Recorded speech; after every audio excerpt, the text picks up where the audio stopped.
Check this out.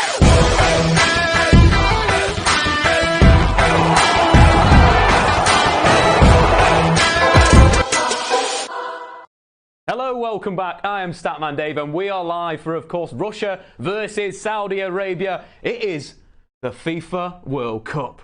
I'm so excited for this. I am excited. You guys are excited. Make sure, of course, to like the video and subscribe if you guys are new. This content is sponsored by OneFootball, and we're going to be using the OneFootball app to analyse the game, to look in the tactics, look into everything. And first of course, we've got to go through the lineups. So I've been having a bit of a laugh all today trying to pronounce Russian names and Saudi Arabian names, so there's going to be some that are butchered. So apologies if you're watching from Russia or Saudi Arabia if I mess your team up. The OneFootball app, of course, is available in the link in the description below, so make sure to go and download that right now. I'll give you 5 seconds. 4, 3, 2, 1. Thanks for clicking that link. Make sure to click it many, many times and download the app. It's a corking app. They've sort of catered it for the World Cup, so you're going to get all your World Cup news, all your World Cup fun straight away. And of course, you can check it out. We're going to check it out right now. We're going to jump into our multi-screen technology, which we've got today. Shout out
back into midfield. Gazinski nailed that one as well. Zubnik, and the three behind, of course, Smolov is, Dzagoev, who's fantastic talent, who's been around Russia for a while. Never quite got to the levels that he was expected. He's a player that was likened to David Beckham when he was coming through the youth ranks and played for, he's played for CSK for years, but never had that move to England. Another player that's been linked with Manchester United, Golovin.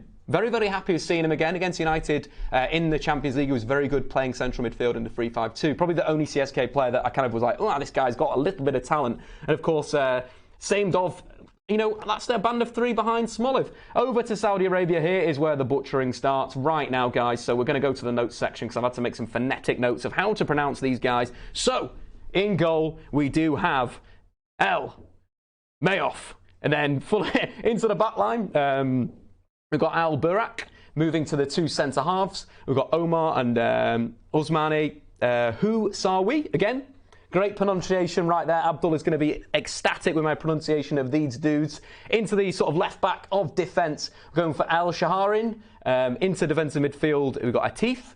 Moving to the 4 in midfield, should I say. Saudi Arabia setting up with the 4-1-4-1. A nice system. I do quite like that, both defensive and going forward. I watched them against Germany. I was kind of impressed. On the right wing, Al-Shehri. Into midfield, El-Yassim and El-Faraj. And then on the left wing, a guy that's got a great name, El-Shehri. Good lad. And then the top scorer in qualifying, 16 goals in qualifying, matched Lewandowski for, of course, Poland in terms of qualifying with the top scorers in the world. The big man, the guy that we are just looking for his name right now, Al-Sahlawi. Hopefully I've not butchered that too much, guys, but they are the team lineups. Again, you can check out the OneFootball app. The link is in the description below. Download the app. Check out all the news. Check out all the lineups because it's an absolutely fantastic application. Again, the Russian team, the guys that we are looking out today, Dzagoev and, of course, Golovin, sort of in that band of three behind. I kind of expect them to maybe move to a 3-man midfield. We could see a lot of flexibility. Maybe we'll see one of the central midfielders drop into the back. But it's very exciting times for the World Cup. We have 5 minutes away from the final, of course. Make sure to like the video and subscribe if you are new to me, Statman Dave. over the World Cup, we're going to be doing a lot of live streams. We have 4 in the next 4 days, including this stream, so it's going to be absolutely corking. And then, of course, we're going to take you to the sort of kickoff, and we'll be there for the England game. So make sure you check out the True Geordies YouTube channel, because we will be right over there kicking off the action with England. I think they're playing Panama. Is that right?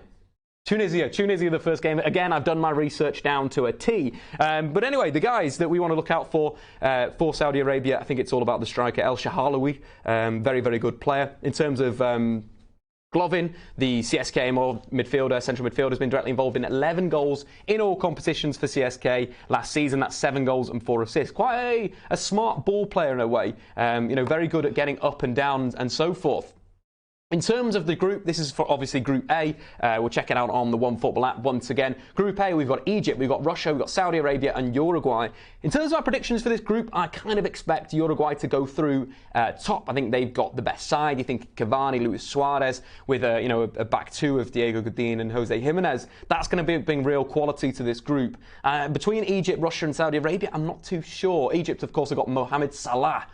Absolutely goal-scoring beast this season. Incredible ability from a player that's really improved this season. Kind of he will carry them. But the big thing there is his shoulder going to be a problem? We saw in the Champions League final, the sort of Sergio Ramos taking him out in a way. A tactical foul, a dirty foul, but gamesmanship was pretty bang on there. Liverpool looked very, very poor afterwards, and as soon as he left the pitch, you saw Marcelo being a bit freer in a way. So that was quite interesting there, but I expect them to just be about Mohamed Salah, and if he can turn up, they will go through. But I've got a weird feeling that Russia are going to do it. Even though I think they're going to potentially be a high-scoring game today, I'm going to kind of see a draw or, some sort of a lot of goals in this game. I'll go over 2.5 if I was a betting man. Again, want to check out any betting apps, give us a call. But yeah, again, Saudi Arabia looked good against Germany, but they did lose 2 goals to 1. They were good going forward, played some quite nice interplay. So expect them to play some really, really good stuff for that game. But again, the group, I fully expect Russia potentially to come second after Uruguay. It depends which Mohamed Salah turns up. Is it the guy that's pumped? Is it the guy that wants to score goals? Or is it just the Mohamed Salah that doesn't really care about football? I don't think that guy will turn up, but I fully expect Uruguay to go through first. The guys in the Uruguay squad, again, you can check all this out on the OneFootball app. They've got a very decent defence in a way. Potentially got problems at fullback. Maxi Pereira's getting towards the back end of his career, so that could be a bit of an issue there. Into midfield, Carlos Sanchez, who used to play for Aston Villa, will be there. And Benteke, the Juventus central midfielder, he's the guy that controls the play in a way. And Arsenal, potentially new boy, Lucas Torreira. Nailed that one.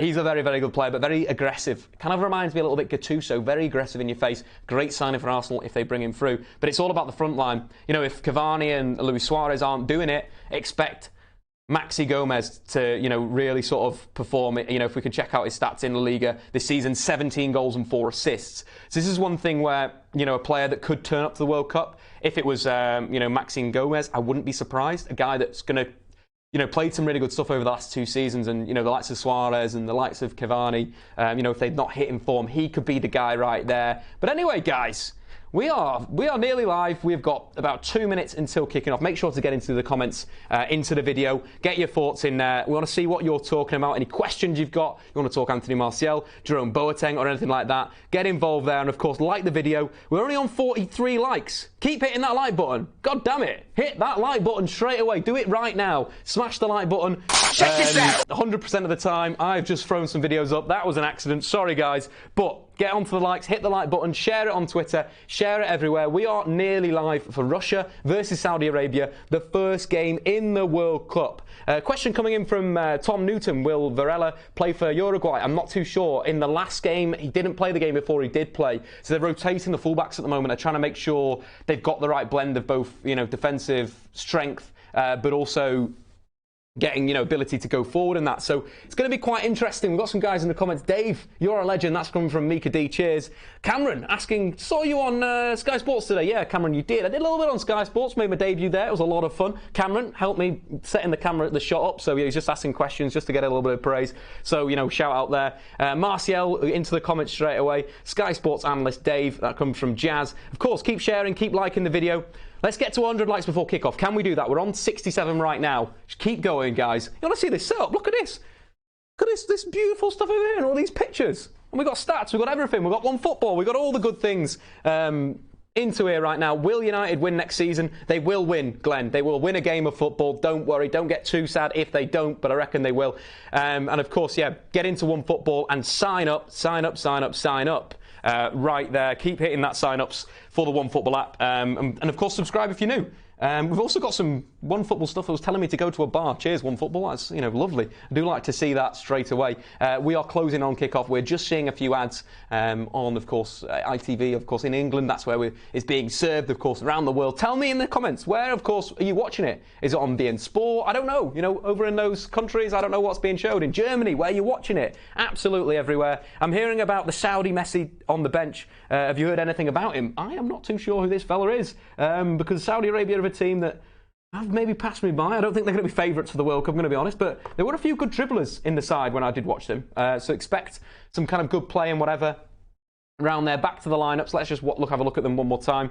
We've got the Saudi team setting up in a 4-4-1-1. Expect them to be fast and good on the ball. And then in terms of the Russian side, they're going to look good, I reckon. There'll be some industrious midfielders in there. Golovin playing on the left wing, it does appear. The 4-2-3-1 on the left-hand side. Dzagoev is the guy in the middle that will be controlling things. Dzagoev seems to turn up at tournaments. I think Euro 2008, I think it may have been, if that makes sense. He was really, really good in that tournament. He scored a number of goals and played attacking midfield. Of course, he dropped back a little bit deeper recently, but it does potentially look like he's back to attacking midfield. So maybe he'll be a surprise, guy for the tournament to really perform. But keep liking the video and keep getting down straight away. The shouts that the OneFootball link is not working, which could be a bit of an issue. Can we test that, guys, in the studio?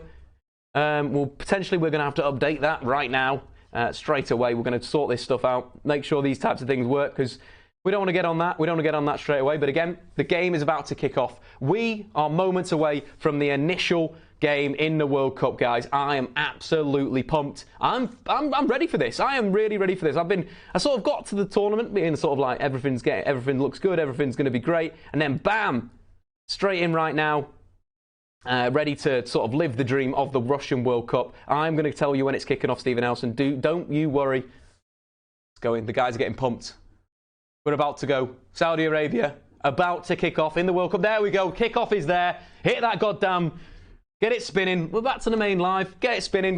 See, look at this timer. Oh, it's over here. Oh, no. There you go. Look at that timer. Shout out to Stephen Nelson. Go and subscribe to him. He's doing Meat Pie later on. Make sure to go and check that out. I think it's going to be dropping at 9 o'clock English time, so that'll be British summertime. So make sure to start there. Saudi Arabia, though, with a fast start.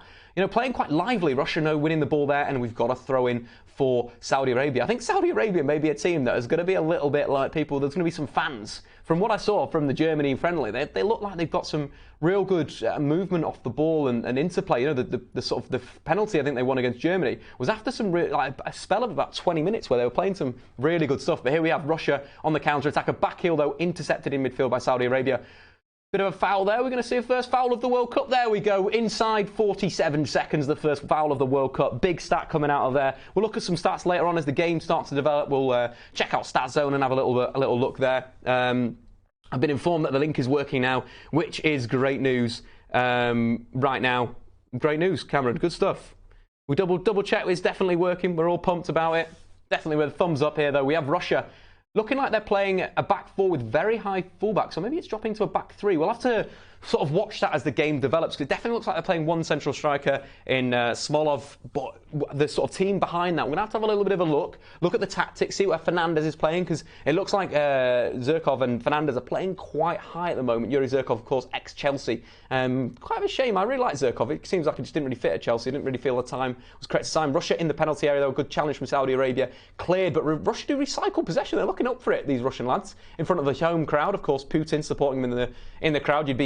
You'd want to perform if Putin was there. You don't want to mess up in that situation. But that's the kind of the game. Again, keep getting into the comments. Keep liking the stream, guys. We're on 93 likes. Let's get up to 100 likes. Get into the predictions. Yeah, who is going to win the World Cup? Get that into the predictions. For me, it's going to be Germany, but we'll probably talk about that a little bit later on when we've sort of figured out what's going down. I think I'm going to go with the Russian back four at the moment. Zhirkov just received it in sort of a left back position, and he was, there was no centre half in there. Golovin winning a corner from Russia, though. Good start from Russia. Quite like they're quite fast. I think they sacked their manager pretty recently, and they're trying to move on their game, and this looks a little bit more high octane, a system that's pressing, and that could do quite well. I think the big thing with World Cups, it's really dependent on where it is, because because the world is so big, it's quite difficult to go to South America as a European team. You know, Germany being the first European team to win it in the South American continent in Brazil last time. So it's quite an interesting one that Russia will have an advantage. You know, again, the climate of Russia in the summer will be different for a lot of different people. It's a little bit like Europe, but it's a little bit colder in a way, or some places a little bit warmer. So it's going to catch a lot of people out because it's such a big mass, and you know, you'll have to adapt to different things in different places. Of course, England are winning it. It's coming home. That's coming in from Mike Hunt. Cheers, Mike Hunt. Great name there, mate. I'm just going to keep saying that.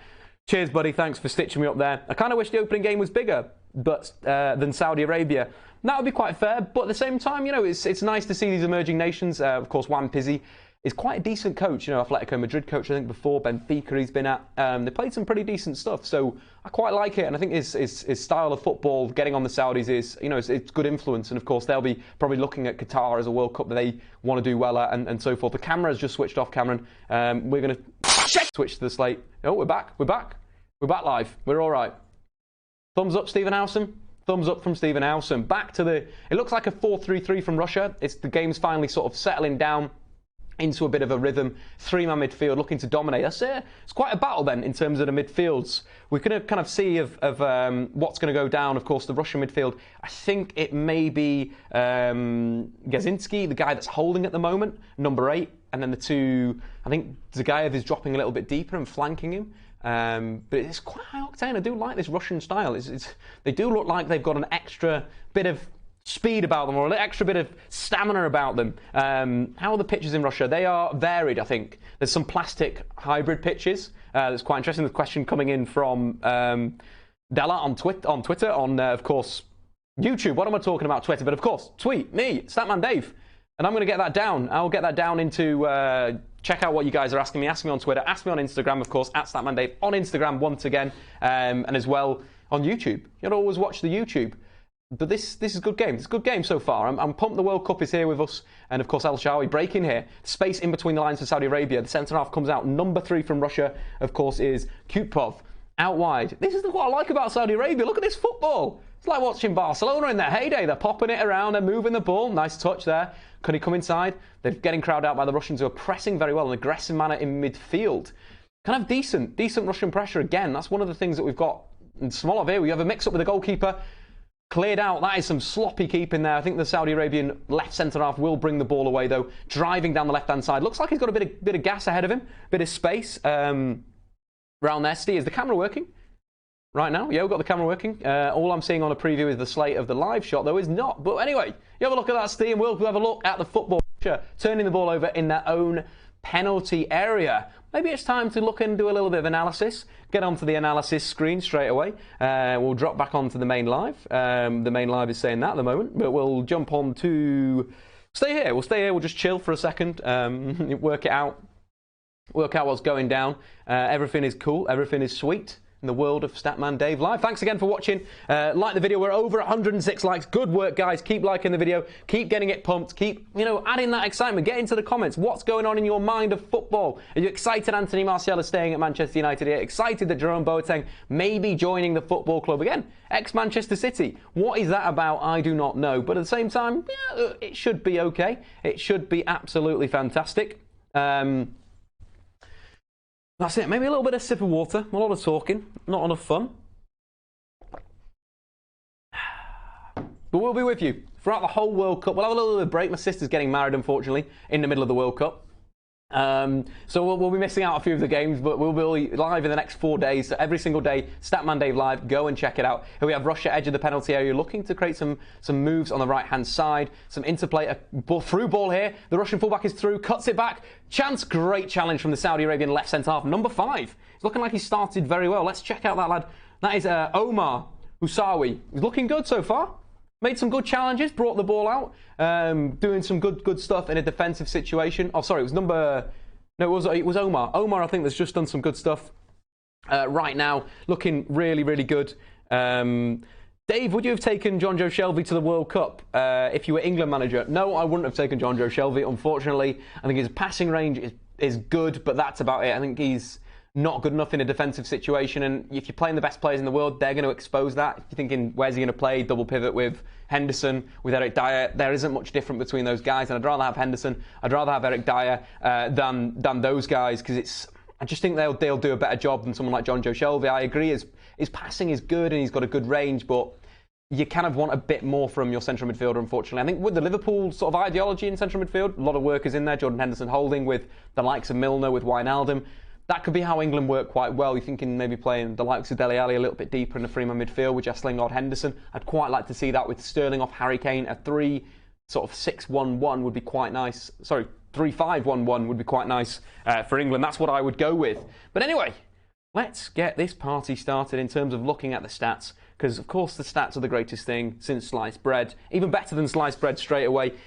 Keep hitting that like button again, guys. 127 viewers. Tell your friends about it. What's going down? We've got a lot of chat about Boateng. We'll touch on Boateng maybe in about 20 minutes, maybe in about 15 minutes, or maybe 10 minutes, whenever it's going to get going. But of course, you want to check out some stats. We have the stats with all the bats on the stat zone, which is pretty decent. Let's have a look at the top players, see what's going down. Of course, 2 shots coming in, shot from either side in terms of dominating the possession. Salam El-Dashawi, 9 passes completed so far, pretty decent in the wide areas. Again, we're getting a little bit of flicker on the camera, but hopefully that will chill out. And in terms of chances created, the big one so far coming in from Mario Fernandes, a player that we spoke about pre-game that's always looked quite dangerous when I've watched him going forward, a Brazilian that's been nationalised by Russia, and a player that's looking kind of good in a way, very good at going forward, very good at going back. Keep liking the video, guys, and keep moving that sort of thing along.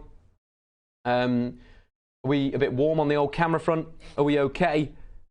We don't know what's going on. But anyway, guys, we'll try and be working on that. But again, Mario Fernandes created the only chance for Russia so far. He's been looking very, very good in terms of things. Oh, at the moment, we have Saudi Arabia going through. Maybe turn the aircon on as well. That'd be a good shout on the left-hand side. A good challenge coming in there from Golovin. Very good covering tackle on the left-hand side. That's the big thing with Golovin. Whenever I've watched him, he's always very good at making those sort of workman-like challenges, making those workman-like runs. I think that's why he's been linked with Man United. I don't really believe the link is really there, but he's a player that works quite hard in a defensive sense. And again, that's kind of what Mourinho would want in his midfielders. Of course, we've seen him so far. He's won the joint most tackles on the pitch. And look at that tackle map. Look at him working on one flank, working on the other flank. We just saw another tackle coming in there. And I think that's why Glovin's sort of seen as the next golden boy of Russian football. Zagayev was the last one, and now Glovin's the one coming up now. And it could be a decent transfer. He's been linked with Juve over the last few days. Heavily linked with Juve, who always seem to have good signings. Matuidi signed for Juve. He hasn't been that great. Played a little bit out of position by Max Allegri on the left wing. I don't really like that. I thought with Mandzukic out there, it was a lot better. It was a goal threat. It gave Aleksandr a lot more space going forward. But right now, of course, you've got that sort of slight issue that when he's playing with someone like Matuidi slightly stays wide, slightly pulls the defender over. When Mario Mandzukic was playing there, he was coming inside and creating a great bit of angle. But what Golovin could do, potentially playing in the three-man midfield with Khedira, with Pjanic. Here we have Russia coming through here, shot on goal, a little bit deflected and just wide for, I think it's a corner going out. That was a chance there for Smolov. Good little chance in the penalty area for him. He's had 2 shots so far. Looks like he's looking pretty good. The stats, 14 goals, I think, this season in the Russian Premier League. Again, decent first touch. Slightly, maybe first touch could have been better there. Lost it a little bit, sliding in. And, of course, there's a corner from Russia. Yuri Zirkev as well, getting a shot as well, blocked inside the penalty area. But again, guys, make sure to like the video, subscribe if you're new to me, Statman Dave, and download the OneFootball app. The link is in the description below. This content is sponsored by those guys, so those guys, give them a big shout out. Go and check them out on, of course, YouTube as well. Ball crossing to the back post, big chance of Russia, heading on goal. It's a goal. The first goal of the World Cup goes in there. Number 8 from Russia. I do believe that was Gizantsky, if that's his name. Maybe I've butchered it, but who cares? The first goal of the 2018 World Cup. We are away. The tournament is here. I love football. Football's really good, isn't it?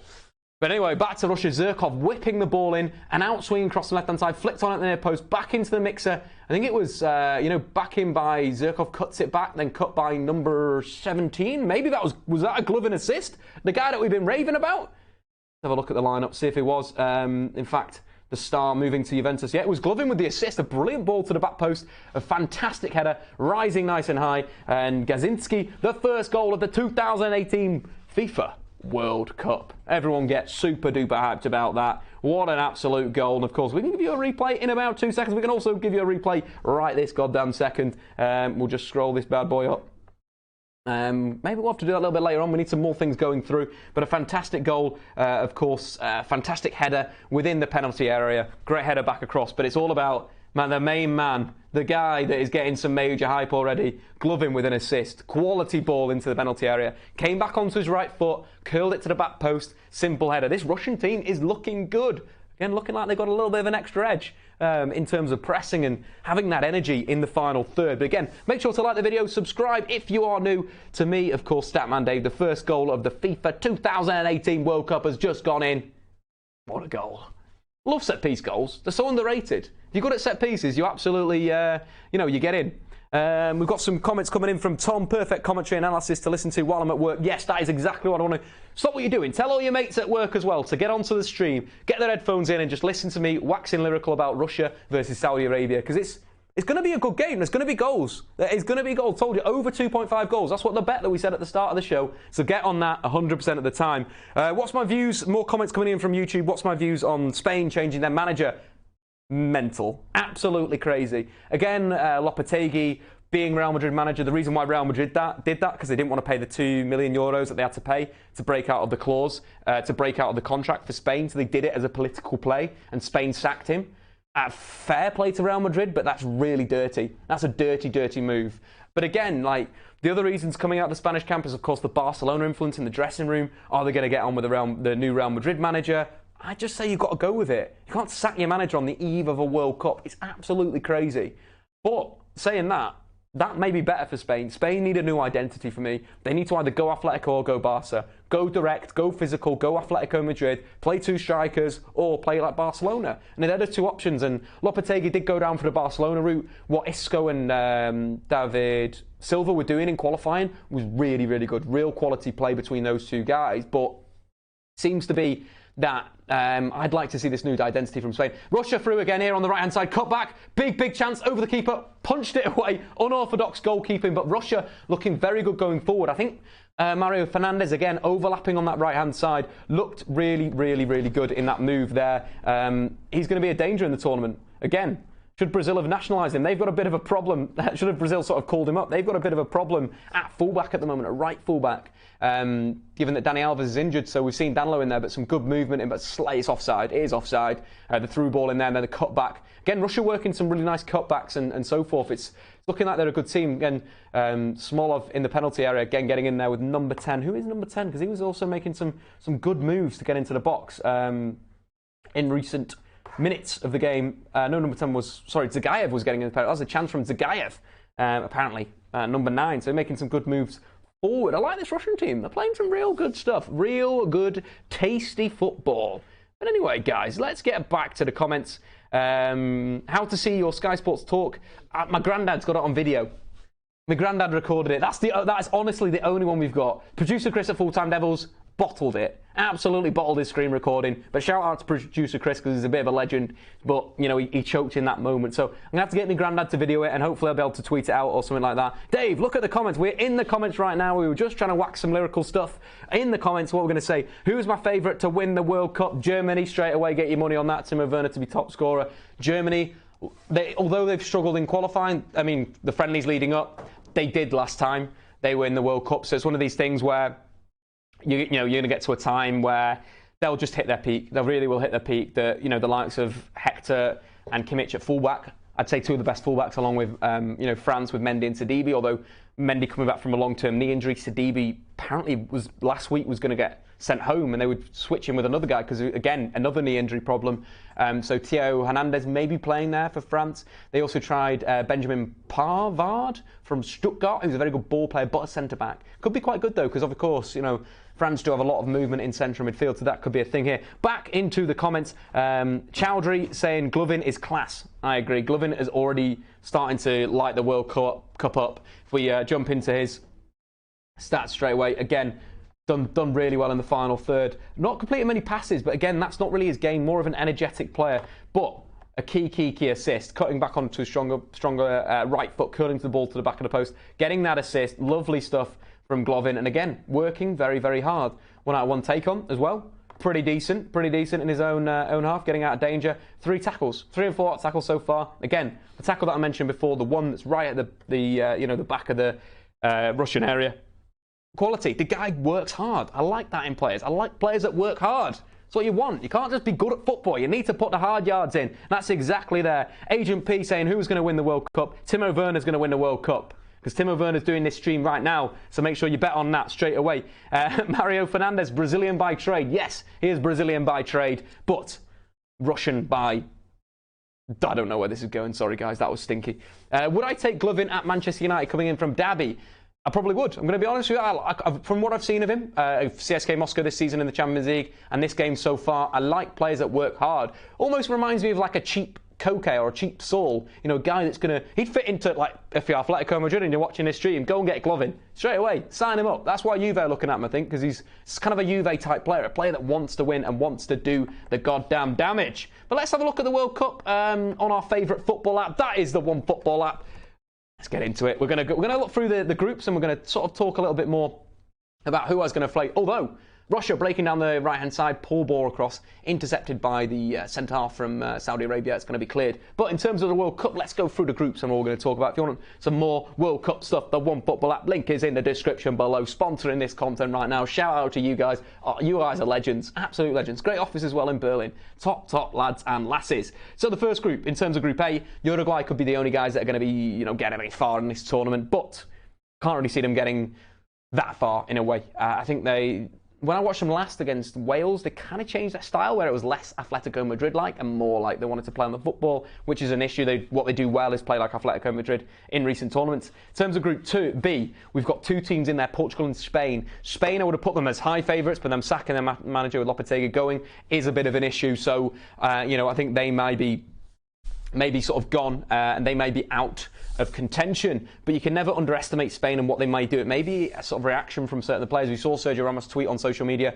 play for the badge. That's what we want to do, and that could be the issue there. So Portugal, I'd say in that group, could be guys that are going to go far. I think with Portugal, they're kind of like an ugly side with Ronaldo, and then really technical players. They're very ugly in terms of how they defend and sit deep in a 4-4-2.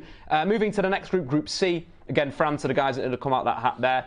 Didier Deschamps, I'm not a big fan of him. Bit of a stinky manager, but whatever. But we have Russia through in the penalty area. Golovin on the right-hand side again. Cut the ball back. Ooh, a lovely pass across the box. Some good link-up by I've forgotten how to say his name. Ex-Chelsea. Cameron. Zhirkov, some great movement, which works with Golovin. As Golovin comes inside, Zhirkov can go on the outside. Beautiful football. Really like that from Russia. Ball into the box. Big chance there from Saudi Arabia. Just coming wide from the main man. Al-Shehri. No, Shahlawi. Nailed it. Al-Sahlawi. Pretty difficult being who I am and trying to pronounce things. I'm just pretty rubbish at that. But good ball in from the left-hand side. Got his chest on it. A little bit unorthodox, but top scoring. Oh, it's a defensive clearance from Russia, actually. So some good defending there coming over. Some good cover defending from across. Saudi Arabia have a corner. We saw a goal coming from Russia from a corner. Let's see how this rolls. 20 minutes in of the 2018 World Cup, guys. Make sure, of course, to like the video. Subscribe if you guys are new. Keep the hype going. Share it to your friends. Get the party started. Get it absolutely pumped. But we've got a cross coming in there. Didn't even beat the first man. That is so poor. Awful. He wasn't even standing on the near post. He was standing on the edge of the area. But a deep ball in from Saudi Arabia. Headed out there. You're going to get no luck from the Russian centre-halves there. That's what you're going to get with Russia. They're going to sit deep and they're going to be able to defend in a deep situation. 2 physical centre-halves there. Which, again, going back to Group A, why we might see them sort of emerging from the group, because they look like they are physical, they're prepared, they've got a nation behind them, they know the sort of circumstances. And again, with the likes of Golovin, who are really going to emerge from this tournament as players that are going to be picked by big European sides. Ball coming in there, dodgy defending on near post from Russia, though. We do have a counter-attack opportunity here for Russia, though. We have a 2v2 situation here from Russia. Can they do anything with it? 3v3. It has moved on to. One of the guys has pulled up with a hammy injury. No! Lads! Oh, the Saudi Arabia have done very well to get back there, and they've just won the ball there. But that was upsetting. We potentially have the goal scorer, Gazinski, gone down with a hammy injury. Poor lad. The counter was on. It was a 3v3 and he's pulled up. There's some content for meat pie there, Stephen. Have to put some horrible stuff in there. Oh, was it? Oh no, it was Dzagoev. Oh, Dzagoev. No, Dzagoev.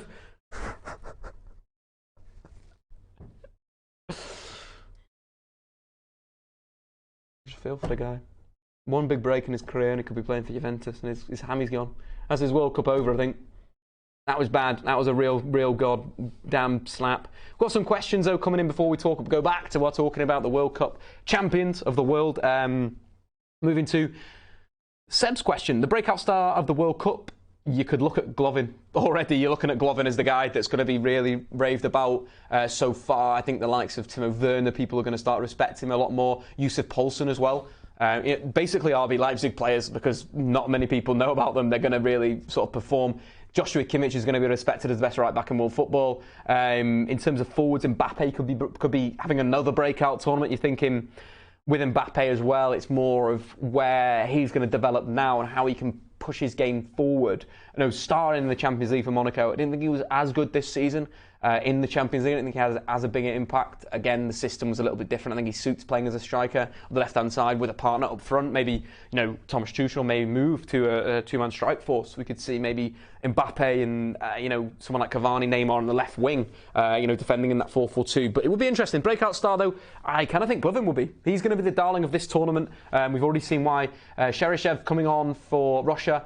A very decent player as well, to be quite honest. I've seen him play for, I can't remember who it was, maybe Real Sociedad, left-hand side, also Villarreal in Spain. And he's looked pretty decent. I'm surprised that he's not more of a part of this Russian side, because he's a bit of an old-school winger in a way. Left winger holds the side. Maybe Govin's going to be moved to the other side, but we'll check that out. More questions coming in from the comments. Tom's asking, are you going to be doing most of the games, all of the games of the World Cup? We're going to be doing as many as possible until I physically die. I'm not going to die because I bloody love football. It's like a drug. But anyway, drugs are bad, kids, don't do them. Moving back to the question. We're going to be doing a lot in the next 4 days. We're going to be doing this game. We're going to be doing a game tomorrow. What games are we doing, Cameron? Come on, man. Do you want a job? Spain. Portugal, Spain, tomorrow at 7 o'clock English time. Then we're doing Nigeria. Croatia, Nigeria. That's going to be a corker. Looking forward to that. Germany, Mexico as well. Then the next 4 days, we've got a lot of great content. Then, of course, I'll be on the kickoff on Monday for the England game. So go and check out the True Geordies YouTube channel. I don't even need to point you to that. You're probably already there. But moving forward, Dave, how do you think we will park it against Spurs in the second game against home? The second game against Spurs. The second game... Start that again. Let's rewind. Do you think we'll park the bus against Spurs in the second game of the season for Manchester United? Of course, that is. I think we'll be aggressive. I think we'll play like we did in the semi-final, where we were aggressive, we pressed high and we were good. That's how I think United are going to transition to. The signing of Fred, Paul Pogba, all the guys, it's going to be great. But this is not about United right now. Let's go back to who is going to win the World Cup, because you guys are going to be ready on your finger. So we went through the tournament. So we haven't got a contender from Group A. Portugal, Spain from Group B. C, we've got France, we've drawn them out there. Group D, I'm going to go Croatia and Argentina. I think Croatia are going to catch a lot of people out. Very good in midfield. They've got Mario Mandzukic as a target man. Perisic is an old school winger. They've got a decent back four. Of course, Dejan Lovren in there can perform quite well in certain games. And of course, the big sort of guy you're looking at, Kramaric. Kramaric is going to be another breakout star. What I've seen from him in Hoffenheim, fantastic over the last 2 seasons. I think 24 goals, 18 assists. Sometimes he plays in central midfield. They play like a 3-5-2 or 3-5-1-1. And sometimes he plays in central midfield and he's still scoring goals. I absolutely love him. Leicester City are mad to let him go. Stupid idiots. So those two, Argentina, Croatia, could be the guys that are going through to the next round. Here we have another counter-attack from Russia, looking very, very good on the break. Here on the left-hand side, we have a lad, number 6. So we have Cherchesov that's just come on, low cross into the box. He's a very direct guy. We'll look for that. But good break again from Russia. Looking good on the counter. Another 2v2 situation. These lads, Putin has got them into a counter-attacking pressing unit. Absolutely sick. Another interception high up the pitch here. Golovin again, I think, winning the ball back. He just looks so good so far. Looked really, really good in an attacking sense and a defensive sense. Just Cameron's taking some videos and stuff from a patron. Go and check that out. Link in below. Go and, if you want to buy me a pint, $5 for a beer, that's absolutely sound. Cameron's going to be dropping a video on there. So if you want to check out Cameron's work, go and do that straight away. Back to the group. So we're going to continue with this group chat. We've been going for about 15 minutes on the groups already. Of course, Germany will be going out as the only contenders in Group F. Sweden may be good. Maybe that will be good defensively. Of course, Victor Lindelof usually stars for Sweden. He's a bit more at home, I think, for Sweden. Moving to Group G, England's group, England, Belgium. They are so hot and cold, those two teams. They could go to the semis. They could go out in the sort of the last 16 or so forth. Group H as well, we've got Colombia. They're probably the only guys. But we're going to eliminate Colombia in the next round. They're gone. I think England will go through. Belgium will go through. Germany will go through. Brazil will go through. Argentina, Croatia, and France. But moving to the favourites, I think the favourites for this tournament, Brazil, heavy favourites in Germany. They're the two guys I think can win it. Brazil, a very... shot in from Saudi Arabia, edge of the area, ballooned over the bar, absolutely rubbish. Salam with a terrible shot right there, just over the bar, absolutely garbage. But in terms of the two favourites, of course, Brazil and Germany, they're the guys that you want to see. Brazil have got a very workmanlike team in a way. You're thinking, Edison probably going to be sitting in goal. We're looking at Miranda, Thiago, Marcelo, and Danilo as the back four. Into midfield, Casemiro. May I see Renato Augusto, maybe they're in there. Paulinho, Fernandinho, Fred. There's a lot of work in there. That's what I quite like about them. There's a lot of work in there. I think Coutinho maybe played a bit further forward with the likes of Neymar and Gabriel Jesus. Roberto Firmino, I'd love to see him start for Brazil, given his performances for, of course, Liverpool this season in the Premier League. He's been absolutely on fire, but the Champions League where he's really shone. If Brazil start Firmino in more games than they start Gabriel Jesus, they will win the World Cup. Simple as that. Look at that performance. 10 goals and 7 assists as a false 9. Here we have Saudi Arabia, though, counter-attacking. Decent work from Russia, again, in the defensive sense. Very good in the transition. This Russian team's looking good in the transition. Two good attacking fullbacks. Good ball in there. Is that potentially offside? Yes, it's been ruled offside. Smolov offside. Zirko looking for the ball in behind. Down the line. Offside. But again, back to Roberto Firmino. He could be the key for Brazil. Not only is high octane in attack, high octane in defence as well. In the semi-final against Roma, he won the most tackles on the pitch. I think he created the most chances. 2 assists, 2 goals. Unbelievable performance. If Brazil use him, they'll win the World Cup. If they don't, and they play with Gabriel Jesus, which is what they're going to do, they ain't going to win the World Cup. Simple as that, guys. Moving to Brazil. The other guys that are looking very, very good, of course, their group, Mexico, South Korea, and Sweden. That is going to be simple football for them. Joshua Kimmich is going to be the man in midfield, though. Boy, is he a good player. Probably one of my favourite players in the world right now. The guy is just so good at what he does. Again, controlling a right back that controls the tempo. Again, 90% pass accuracy. That's pretty incredible. 72% of his tackles won. Again, quality for a fullback. Assists as well, 10 assists. The guy is going to be very, very crucial for Germany. In terms of World Cup fantasy, go and check out Stephen Howson's Twitter. He's got a link for the Meat Pie League. If you haven't joined it, join that. Because we're having a little bit of fun there. Total crosses as well, 133 crosses in the Bundesliga this season with a 24% accuracy, 94. That would have been mad. More goals maybe. That's all Joshua Kimmich can add again in the Champions League. He was scoring goals, which was pretty interesting. Pushing into the penalty area, which again was very good from him. 4 goals in the Champions League, the top scoring fullback. And I think he was a top assisting fullback as well, if I remember correctly. 3 assists, 4 goals. Again, that's what you can see. So good at underlapping. But here we have Saudi Arabia on the right-hand side. Ball into the box. Nice little delivery there. Flicked on over the bar. Russia, so comfortable right now. They're looking so chilled, so relaxed. Absolutely fantastic. We've got a shout in from Jordan O'Flynn saying, I love this, Dave. Wish Ireland were at the World Cup. So do I. But if you want that Irish connection, yesterday, me and Stephen also did some filming with his show, Meat Pie. Go and check it out later on. We did some filming, and we actually found out that Guinness gets made in Nigeria, and it's imported to England. Pretty crazy stuff. Not all Guinness, but this was a certain type of Guinness, a Guinness stout. Very, very tasty stuff. So maybe Irish fans, same colour, Nigeria, get behind the boys. There's a shout for you there, right there. Get on to Nigeria. They've got a wonderful shirt as well. We got into the comments as well. Rohan shouting, "Go USA! USA are going to win! USA! USA!" Jimmy Conrad loves USA. Not even at the World Cup, right?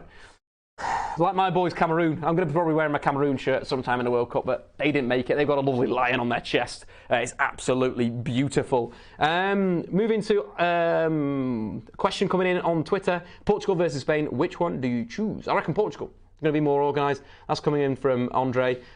Portugal are going to be the guys that will win that game. It's going to be a dirty game for Portugal. I'm going to like it on the counter-attack, on the absolute break. But go back to what we were chatting about. Who's going to win the bloody World Cup? This has been the trend of the first half. This game has been good, but the chat about the World Cup's been more fun, right, guys? Make sure to like that video and subscribe if you guys are new. Check out the OneFootball app. That's what we're using right now. You can see all your things like Joshua Kimmich's assists in the Bundesliga this season. Absolutely love Joshua Kimmich. Moving to other players I love in the German squad. The main man, cruise control, Toni Kroos. So good. 94% passes completed. I think that's something crazy like in the Champions League knockout stages, he misplays like 20 passes. Mental. The level of football, then he can still do that. That's what's so good about Toni Kroos. We have Russia again, knocking the ball around, intercepted in midfield by Saudi Arabia. I'm trying to keep you in the game, but the game's, it's been all right. It's not been a classic. It's not been a 5-2, what we've been expecting. There's been some really good stuff from, in the last few months of football, but this is a good game. The thing is with football, you've got to do the bad games to enjoy the good games. That's my motto anyway. But Toni Kroos, Champions League this season, 95 touches per game. Bloody, absolutely. So good. And again, creating things, not really scoring any goals in Champions League this season, but cruise control. He's going to be quality. Julian Brandt, again, correctly chosen ahead of Leroy Sané. For the German squad. The stats don't lie. How many assists has Leroy Sané got this season in the Bundesliga? 0. How many goals has he scored this season? 0. Julian Brandt, 9 goals, 3 assists. Suck on that, Sané. And the main man. My double. My brother. The main guy that is scoring the goals for fun for RB Leipzig. Timo Werner. I think tactically he's going to be a real difference for Germany just because of his pace to get him behind. Oh, we had a flip-flap. Just missed a flip-flap in the penalty area coming from one of the Russian lads. I've just completely lost all the names right now. I'm going to have to reload my document of names. Smolov, I think it was. Centre forward. Did a flip-flap. Didn't go to plan. Maybe watch some Marcus Rashford footage, lads, and get that sorted. But again, Timo Werner, so explosive on the break. That's where I think it's going to be. Mesut Ozil find him. The goal he scored against Saudi Arabia, Joshua Kimmich deep in midfield, lovely ball over the top. Muller running in. Again, Muller's going to be a guy that's going to get goals and assists. He always does at the World Cup. It's just simple for Thomas Muller. He just likes it. It's his thing. It's his thing. And again, good end to the season from Thomas Muller. But him and Timo Werner, the relationship's going to be nice there. Timo Werner as well, not only does that, wins his tackles, 69% of his tackles won, 7 assists. Can play left, can play right. He's a wonderful talent. I'd love United to buy Timo Werner at some point in his career to play with Romelu Lukaku. That would be absolutely tasty. Of course, you can check out all your news on the OneFootball app for Germany. Ozil dreams of beating England in the World Cup final. Ozil, pack it in, lad. And some more political stuff we aren't going to mention. But anyway, guys, let's go back to the main live. Let's watch a little bit of the soccer. That's who's going to win the World Cup. It's going to be Germany because of Timo Werner. He's a legend. Saudi Arabia, though, good interplay here. A reverse pass into midfield, though. Russia, a little bit of another opportunity to break. Can they get the ball? A lovely spin, a lovely turn from the number 10 from Russia. We have a 3-on-2. Good tackle coming back, though. Golovin, again, getting the ball. What can Golovin do here? Lovely step over, double step over. Into penalty! No, it's been denied. Rejection, Golovin. Get out of here. See you later, buddy. An absolute rejection there. He's going to have to walk out the stadium. See you later, guys. It's all over for Golovin. But I like that move. Lovely move. A lollipop, 2 lollipop. He was trying to recreate the Mancini goal for Roma from the Champions League about 5,000 years ago. After you watch, you'll go and check that out on YouTube. We're going to go back into the comments, guys. What are you talking about? What about Marco Reus? Actually, if you want to go, we'll go back to Marco Reus, actually, because, again, I bloody love Marco Reus. He's honestly, I think he's my favourite player, one of my favourite players of all time. Like, when he's fit, he's so good. He's just unplayable.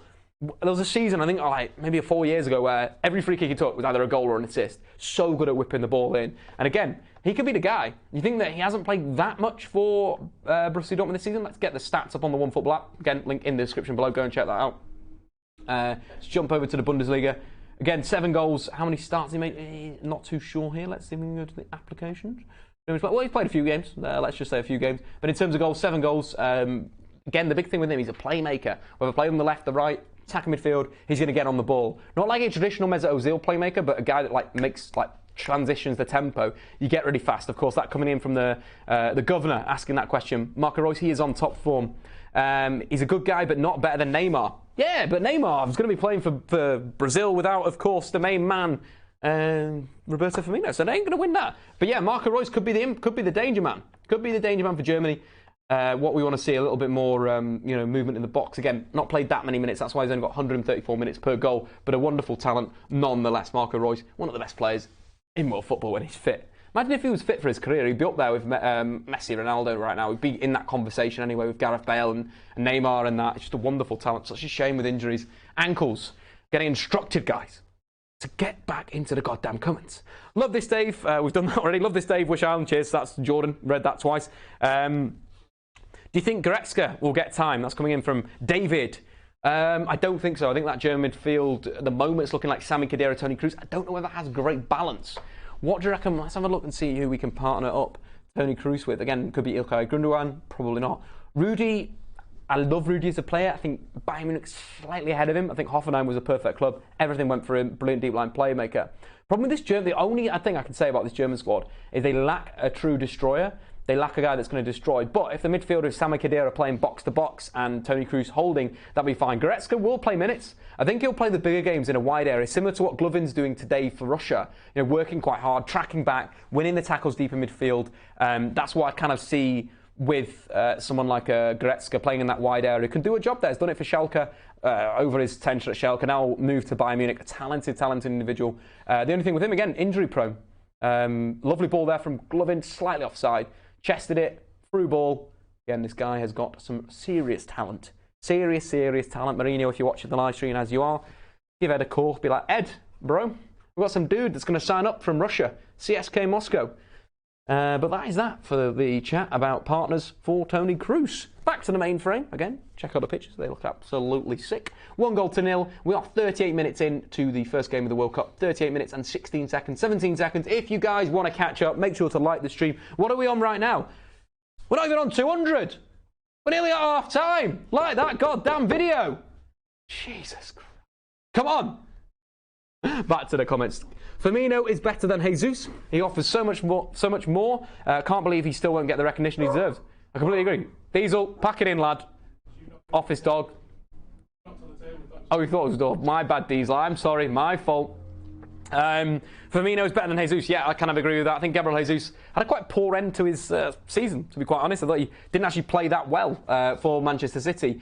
And again, the City fans my mates from Manchester that go and watch City say that he kind of gave up. He sacked it off towards the end of the season. Didn't want to get injured, of course, coming back from that injury, but just didn't look right. I think for me, if I were to evolve City, I'd play Sterling as a number 9, as a false 9. I think what you saw what he did against United in that position, tore them a new one in the first half. Yeah, he missed 2 chances, but if he's consistently playing in that position, he's going to improve 1v1. Sterling for England as well with Harry Kane. That could be a real good 2-man strike force. Again, we'll talk about England a bit later on, but Golovin going through in the penalty area. Yeah, I think he's won the ball there, to be fair to the Saudi Arabian centre-half. Omar Hasawi. Nailed it. Bloody nailed it. Right, let's do it. Dave Dickerson starting it. Where's Martial going? Bloody nowhere. Of course, his agent apparently linked some information to a very well-respected French journalist. And, you know, you got to accept these things will happen. But I kind of take it with a pinch of salt. I think that agents, they're doing something. They're playing some sort of game. They're either looking for a new contract, they're looking to get a move. They're playing a game. So I wouldn't be too upset about it, guys. I wouldn't be like, you know, looking like it's going to be, you know, you're going to cry about it and that type of thing.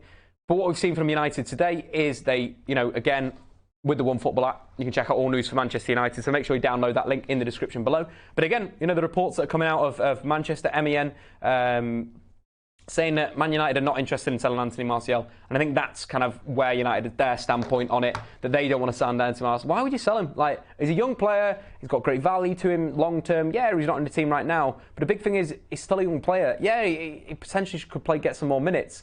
But 22 years old. He's 22 years old. He still needs to develop. There's a lot part of his game, not only defensively, switches off.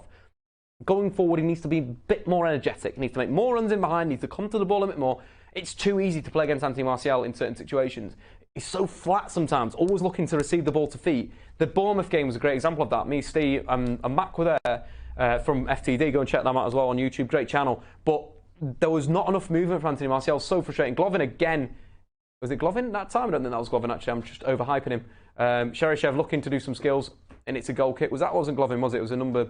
Might have been Golovin. Might have not been Golovin. But anyway, Anthony Martial, too static. Paul Pogba would receive the ball, drive out the penalty area. Martial would just be waiting on the halfway line. We'd see one run from Rashford, then he'd drop, as Rashford does, goes long and usually comes short. And then Anthony Martial wouldn't make the other line. And it's just like, you've got to make that run. You've got to get in behind the defence. It's a criticism of Alexis Sanchez as well. Not enough running in behind the team. And for me, it's just one of those things where Martial is a wonderful player, wonderful talent, but if he doesn't put in the hard yards, if he doesn't take Glovin's sort of, out of Glovin's book and be like, what's Golovin doing? He's a player that's coming out and emerging. Why? Because he's working hard. Work your socks off. Rashford understands that.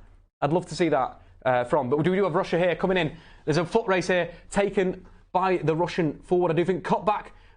It's over. Cherchesov cuts back. Little dink. Keeper 1v1. Oh, what a finish that lad. Smash that into the top corner. Cherchesov coming off the bench. A punch. 2-0 to Russia. 2.5 goals is on. Again, I said that before, guys. That was some betting. Goal absolutely beautiful from Russia there. Beautiful football. I really like this Russian team. I'm getting super hyped about them. I like what they do. The Russian fans getting pumped. Putin celebrating. Come on, the lads.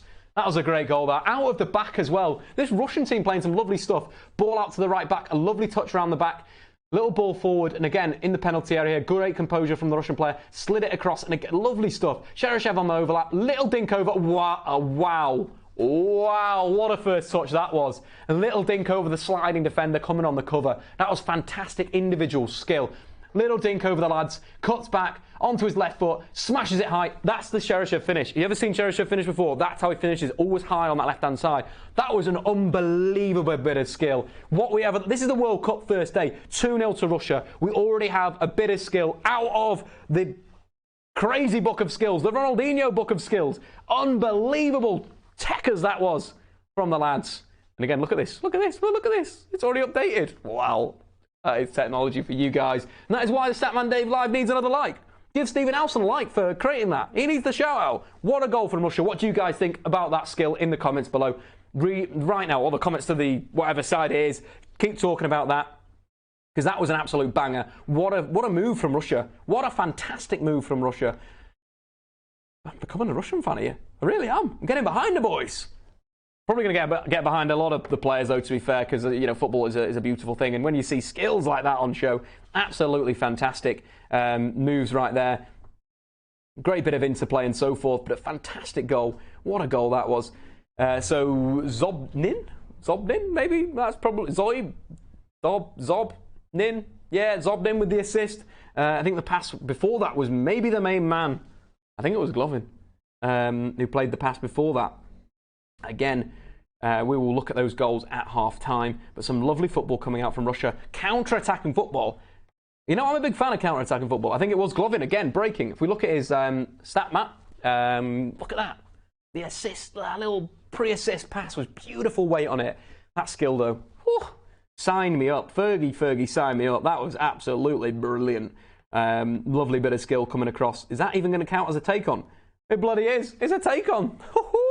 Let's make that big. Want to see the big stats? Look at that. Let's just sit back and enjoy that little bit of skill, guys. What do you think? Great energy from Golovin as well. Golovin is looking good. Brendan, in the comments, bring Golovin to United, please. Jose. You're watching Jose, so make sure you do that. Great energy from Golovin. Russia looking good on the counter. I agree with that. Coming in from Zio4. What site do I bet on? No site. Betting providers. Call me. Nice goal that was. First goal for Russia, I believe, from David Choi. It's weird that he's not been in the team before, because every time I've seen Cherchesov play, good. He's a good player. When he was at Real Madrid, I thought that he'd stay and he'd be like the Angel Di Maria, the natural winger on the left-hand side, to complement the rest of the guys. Really like that. Jack saying, what a skill as well. Goal, going goal mad in the comments. If we ever get a goal, like the video. That's what you need to do. Simple as that. Simple as pie. Stephen Alson drinks bathwater. That coming in from Mr. Mike. I'm not going to read his second name because it's very, very rude. I don't believe that. I think Stephen Alson's more of a puddle man. Likes going for puddles. That's what he likes to see and get involved with the puddles. But anyway, we've still got the Cherchesov skill up over here because it was so sick. It was an unbelievable skill. Oh, God, I love football, me. Russia, though. Fancy them to maybe start surprising people. A lot of energy in midfield. Maybe they'll be the Atletico Madrid of this tournament. Guys that work hard, counter-attack quick, and just look good all day long. We will have a VT running at half-time. The VT is on Fred, I do believe. Is that correct, DJ Stephen Howson? It will be on Fred, so that'll be a little bit of half-time viewing. The bigger video for Fred is on my channel, so make sure you check that out as well. We're going to be doing a scout report that hopefully will be dropped on Wednesday next week. What day is it today? Thursday? God knows. The World Cup just makes you crazy.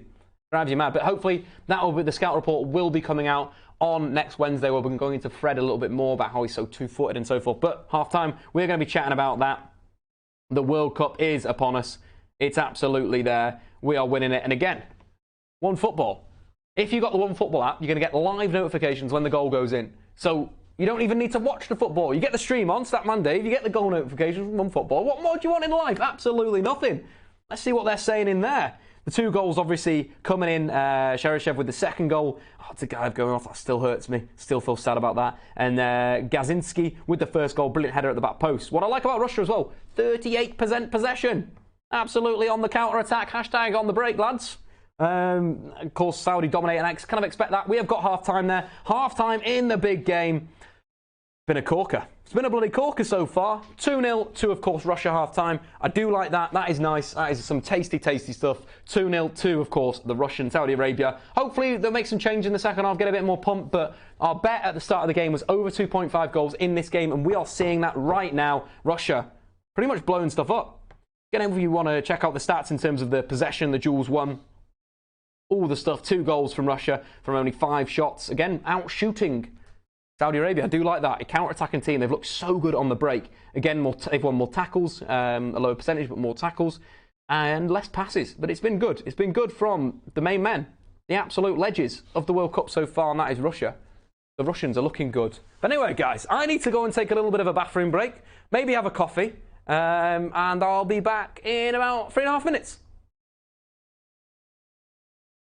Talk about the game against Manchester City in the Champions League. Shakhtar Donetsk winning that game 2-1. But what was interesting in that game was Fred's ability to play both as a ball winner, but also dictate that play from deep. For me, he was man of the match. You take both of the goals that Shakhtar Donetsk scored, both absolutely fantastic goals, where Shakhtar literally played out of the back, through City's midfield, and then scored 2 fantastic goals.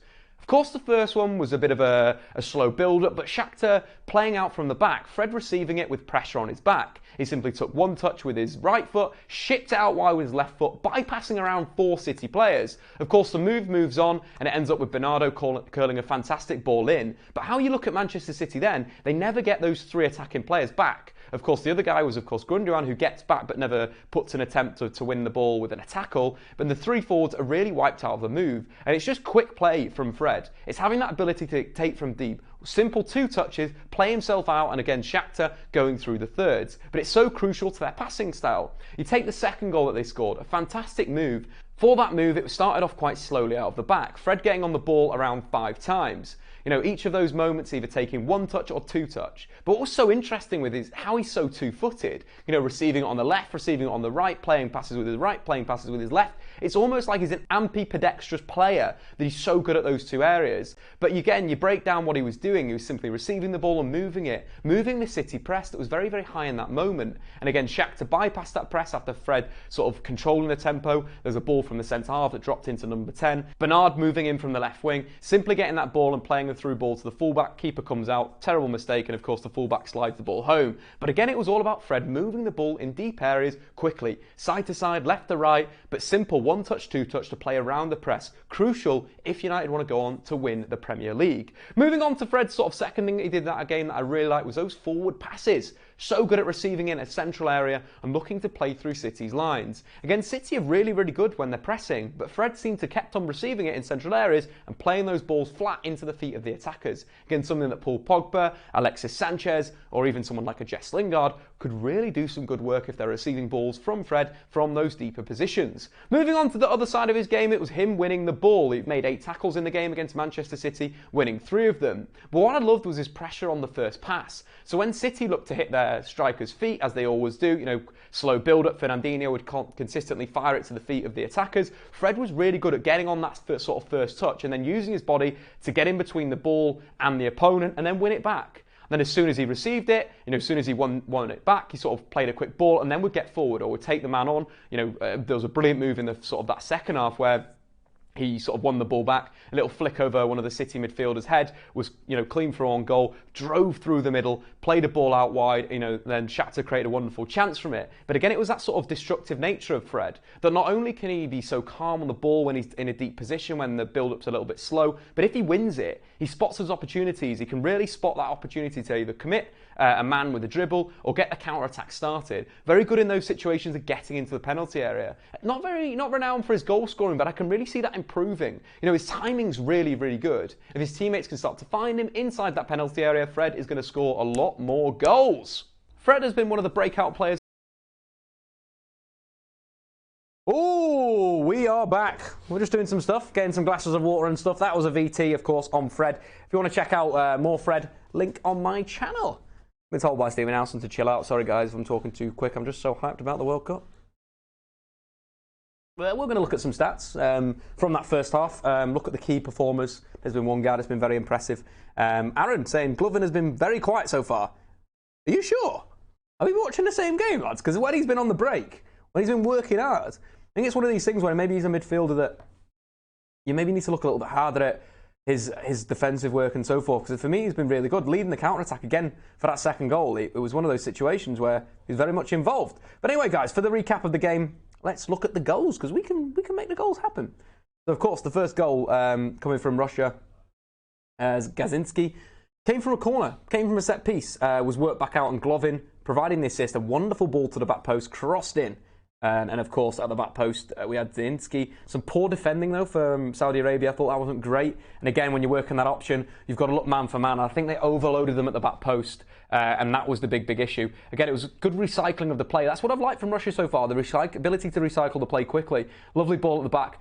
There was a 2v1 against Saudi Arabia at the back post. That was the problem, and he just basically... He slipped. The guy slipped, unfortunately, but the 2v1 they created a lovely ball. You've got to give that ball credit. A lovely, lovely ball onto his right foot, back post. We don't get the respect of the curvature of that ball, but it was absolutely sick. And then the second goal, Cherchesov, what a unbelievable individual bit of skill. We'll just run that one through right now. So it sort of cut back. Lovely counter-attack. Golovin playing him through. Then, of course, it was Zobin to Cherchesov. Cherchesov with that wonderful takeover. Lovely little bit. Diesel the dog is going mad. He is so pumped about that goal. What a break it was. Golovin coming back on himself himself. Ball played over. Lovely touch from Zobin. Little dink over on the absolute smashes into the roof of the net. Lovely stats right there. But that, of course, were the two goals that we've seen in the first half. Russia doing really well to counter-attack. In terms of a summary of the game, what we mentioned before, the possession stats. Very, very in terms of the Saudi Arabian thing, but Russia have been making it where it counts. The 5 shots, 2 on target. Some good quality of chances. Look at the stats in the first half, of course. Saudi Arabia dominating possession. Atif, 34 out of 40 passes completed so far. Looking good, being a bit of a ball player. I like to be fair to Saudi Arabia, they've played some really good football, and I really like that. Really like that at all. I'm not a true... That's Aaron's coming back into the comments. Sorry, guys, it just caught my eye. I'm not a true Statman, though, so maybe not. Aaron, just keep watching Golovin. Look at the 2 goals that they scored, the assist for one of them, and of course that lovely cut back on himself. I really like high octane, high energy. Cheers, Cameron, for the thing. Cameron has got coffee on his new white trainer. Lol, unlucky buddy. Moving to the chances created. Top of the list, of course, Roman Zobin. 2 so far, including that assist for the goal. Others in terms of creating the chances, Golovin, the ball to the back post. What a bloody ball that was. Absolutely lovely stuff. But again, what you're seeing with Russia... Oops, I didn't mean to do that. What I mean with Russia is, look, they're not having much of the ball, but they're having it in good areas. Thinking Zobin and Zherkov. Been very important. I've been liking Zherkov, getting forward really well and working before with Golovin, who was playing ahead of him, and then Dzagoev goes off, Golovin goes to the side, Cherchesov comes on. That relationship between like a fullback and a natural winger, classic old school football. But Zherkov being very, very important. Again, Cherchesov, got to give the stats a shout out. 2 dribbles completed so far. One, of course, being that beautiful little dink. And again, Golovin, the other thing with Golovin as well, could have won a penalty, but Cherchesov, that skill for the goal was, assisted himself with that skill. What an absolute ledge. In terms of other things as well, ball recoveries, Zobin's looking good, tackles as well, Golovin winning some tackles, some lovely tackles on the cover. What with Golovin as well, I like is that workman-like stuff. And in the first sort of half of the first part of the game, before the substitution, if we can just filter this down. Can we filter this down? Is it letting me filter? Is it letting me do it? No, my fingers are just too fat. But the left-hand side, of course, the 3 tackles, 2-1. The right-hand side, 1-1 in the opposition's half. Very, very nice. Got to give a shout out to Mario Fernandez as well. Doing well at fullback, creating that width. The 2 fullbacks from Russia have been good. We look at the modern day and how important football fullbacks are.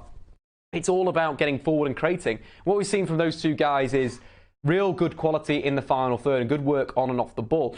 Make sure to like the stream as well, guys. Statman Dave, greater than the American coverage of the game. That coming in from Marcos Ramos. Cheers, buddy. Cheers, buddy. I like the look of Al-Shehri, the Saudis left back. It looks quite good in possession, but to be honest, the Russians have been looking good. Looking very, very, very good going forward. And the main man, of course, Golovin, looking good again. Golovin, 2 interceptions. 3 tackles, 1 assist. 1 second assist, pass. The guy is playing some good stuff, real good stuff right there. But I expect this game to be reflected in the second half the same way. The same sort of rhythm going down where they will the Russians will be sitting deep looking to counter-attack. And I quite like that side. I love counter-attacking teams. They're probably my favourite type of teams in European football. Get into the comments. Who are your favourite type of teams? Is it like a possession-based team, counter-attacking based team, a Real Madrid-based team which can do everything? Get into the comments.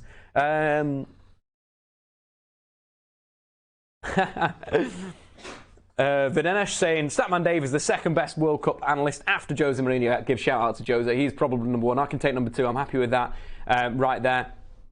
Other things going into the comments. Omar saying Cherchesov has powerful runs like Arnautovic.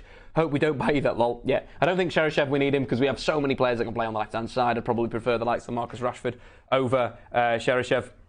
Right there, again, this content sponsored by OneFootball. Right down here. So go and check there. The link in the description below. Click that link and you'll go. I think you'll go onto their website and go and download the app. I think it's a little bit different to what I've been describing it, but hopefully we can sort that out in the second half. Lovely espresso. You've got to drink your espressos when you're doing live stream, so you get more hyped. You'll get the super hype. Dave, why don't you assist Jose Mourinho? Well, Jose, call me. I don't know. It'd be nice. Hopefully in the coming years, I'll be there with the boys. Telling them to get pumped. But you guys get pumped in the comments as well. So what do you sort of take in terms of where we're going to go with the World Cup? What style of football do you like? Get all those stuff into the comments as well. Some more thoughts on Golovin. We've had a lot of chat about Golovin. He is looking very, very good. Very good in both attack and defence. Reminds me of a lot of Saul, not Koke, Saul. Bit of high octane, good at defending, good at going forward. Like it a lot. Like it absolutely a lot. Again, we'll just have to have a look at the OneFootball app. The beauty of it. The bloody beauty of it. Again, we're looking at current leader, the best player on the pitch. They've got an algorithm that basically ranks the best players on the pitch. Oh no, it's votes. We can vote for the guy. Why is nobody voting for Golovin? Make sure you get the OneFootball app, download it, hit the best player on the pitch and vote for Golovin, because Cherchesov, because of that skill, is getting number 1. He is not number 1 on the pitch. Download the OneFootball app. Get that down. Tweet me as well, at Statman Dave. Follow me over there as well. Maybe we'll have a look at Twitter. See what you guys are saying on Twitter at halftime. Again, hopefully we're getting some stats out straight away for Twitter for you guys to get absolutely pumped. That is absolutely fantastic. Elliot Hackney doing some vlogs. Go and check that stuff out as well, because he's a top lad. He's in Russia with Al-Shehri and all the boys. We've got nothing with Gary Neville talking about some lad. Not want to see that. Hopefully United will sign Golovin, mate. Yeah, I kind of like him a lot. He's good. There's some good stuff here. But anyway, back to the comments to you guys. Keep them coming in. Keep liking the video. Keep sharing the app. Share the link. We're on 207 likes. Let's get to 500, guys. 500 likes. And maybe we'll do some crazy shit. Maybe not today. Maybe the next stream. We'll do some crazy stuff. Well, maybe we could do some, I don't know. For the Nigeria versus Croatia game, we could do some analysis whilst having a beer. Maybe we'll do drunk analysis, Dave. We'll do that if we get to 500 likes. Make sure you do that straight away. Getting pumped. Golovin has tracked back nice and well. Jose might have noticed. Yep, I think he may have noticed. That's coming in from George. Jason Hamburger, thoughts on Saudi Arabia? Haven't had a single shot on goal. Very interesting. Good shout there, Jason. I think they've lacked a bit of penetration, could you say? In terms of their system, they are a little bit deep. I'd like to potentially see a lot more from maybe the left wing and the right wing and moving into the penalty area, supporting the centre forward. I think a lot of the time when they've got to the final third, they're a little bit slow in terms of attacking and going through. It's all a bit too flat in a way where maybe you want to see El Faraj getting into the penalty area. Maybe you want to see Al-Shehri getting into the penalty area. El-Nassr getting into the penalty area and joining Al-Sahlawi. Nailed it. in the penalty area, guys, because he's the top scorer, but we need a bit more support in there. That's what I'd like to see. Again, keep getting the comments in there. You just want to get pissed. No, I'm drinking coffee. Coffee, lad. I'm a coffee lad. Oh, nearly spilt that everywhere. That would have been embarrassing. But yeah, keep liking the stream. Keep getting involved. We're about to hit the second half. And it's going to be a lot of fun in the second half. I think there's going to be more goals in the second half. I'd even go 2 goals. Maybe even 4-0 Russia. 4-2. Maybe 4-2. Go with that. 4-2. Get your bets on. All those types of things. Everything getting absolutely hyped and super duper pumped up. Back to the main game. The lads are walking out. I'll be counting you down, Stephen Elson. Don't you worry, mate. Don't you worry. Hello, Statman. Emil. How's it going, buddy? You okay? How's it going? How's your day going? Aaron's coming in. I enjoy watching a high-intensity press from the front. Possession-based side, unfortunately, not at United. It's slightly different. I think I really like high press. I think high press is what you set first and then, move on. I'd love to, of any style right now, really like how Hoffenheim play with the ball and without the ball. They're really, really tasty. Really, really sort of good possession side. But keep going in. What type of football do you like? Do you enjoy counter-attacking? See, I love Atletico Madrid. I think they play some really good, aggressive stuff. But also Real Madrid, because they can play everything. They're good on the ball. They can press. They can counter. And that's the perfect style. I think the super flexibility in terms of the styles of football is where Zinedine Zidane's at Real Madrid, and that is why he's one of the greatest managers of all time. 3 Champions Leagues in a row, and that's what I think, Aaron, I kind of agree with you. I like that style of football, but even upgrading that further, being able to do absolutely everything would be absolutely sick. Do you think Golovin is more of a winger, more of a number 10? That's coming in from Brendan. I think Golovin is more of a, if there was a role you were going to say, it'd either potentially be like a wide playmaker or maybe even just a wide midfielder, a guy that just works hard. And that's kind of what you want. You do need that in your team, and it's something that you see at the top level of European football. There's always a guy that's going to be working hard in the side. Real Madrid have a lot of those guys. I think Modric works his socks off. Same with Cruz. Same with the fullbacks. Same with Casemiro. And I think with football, you kind of need that. But Golovin, for me, player of the half so far. Cherchesov, though, a lovely bit of it. Coming from Videsh, we've got a little bit of everything. Counter-attack, possession, long ball. Yeah, I kind of enjoy that. Calzone saying, I love your content. Well, if you love it, like that goddamn video. Get it liked. Stephen Elson, have you liked the video yet? We're on. Good work. Shout out to the lads. Top work today, guys. To keep up that high-octane attitude for the whole World Cup. The World Cup song in the office, in the Studio 68 office at the moment, is Waka Waka Shakira from the 2010 World Cup. It is an absolute banging tune. If the interns don't like it now, they'll like it at the end of the goddamn World Cup. Even Stephen Elson's going to start enjoying it. Imagine that. Stephen Elson enjoying music. That'll be a new one. That's not bloody the Smiths or something. Not Oasis. I love that. You can't really say anything about this.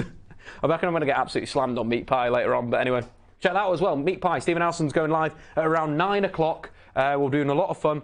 Don't do anything like that, because you'll break something. Steve's pretending to throw something at me. Not very nice. But back to the game. The second half is kicked off. We are about closing in on the 46th minute, 45, 51, 52, 53. If you want to live your stream up with my stream, means we can get the action all together, guys. George with some more questions. Can Golovin fill the right wing spot? He could do, but maybe it's not what everyone would like to see. It's kind of like a Saul or Koke playing there would work quite well. Do I think Cherchesov meant that touch? I kind of do. Again, Jason Hamburger coming into the comments. I kind of think he made that. He kind of made that.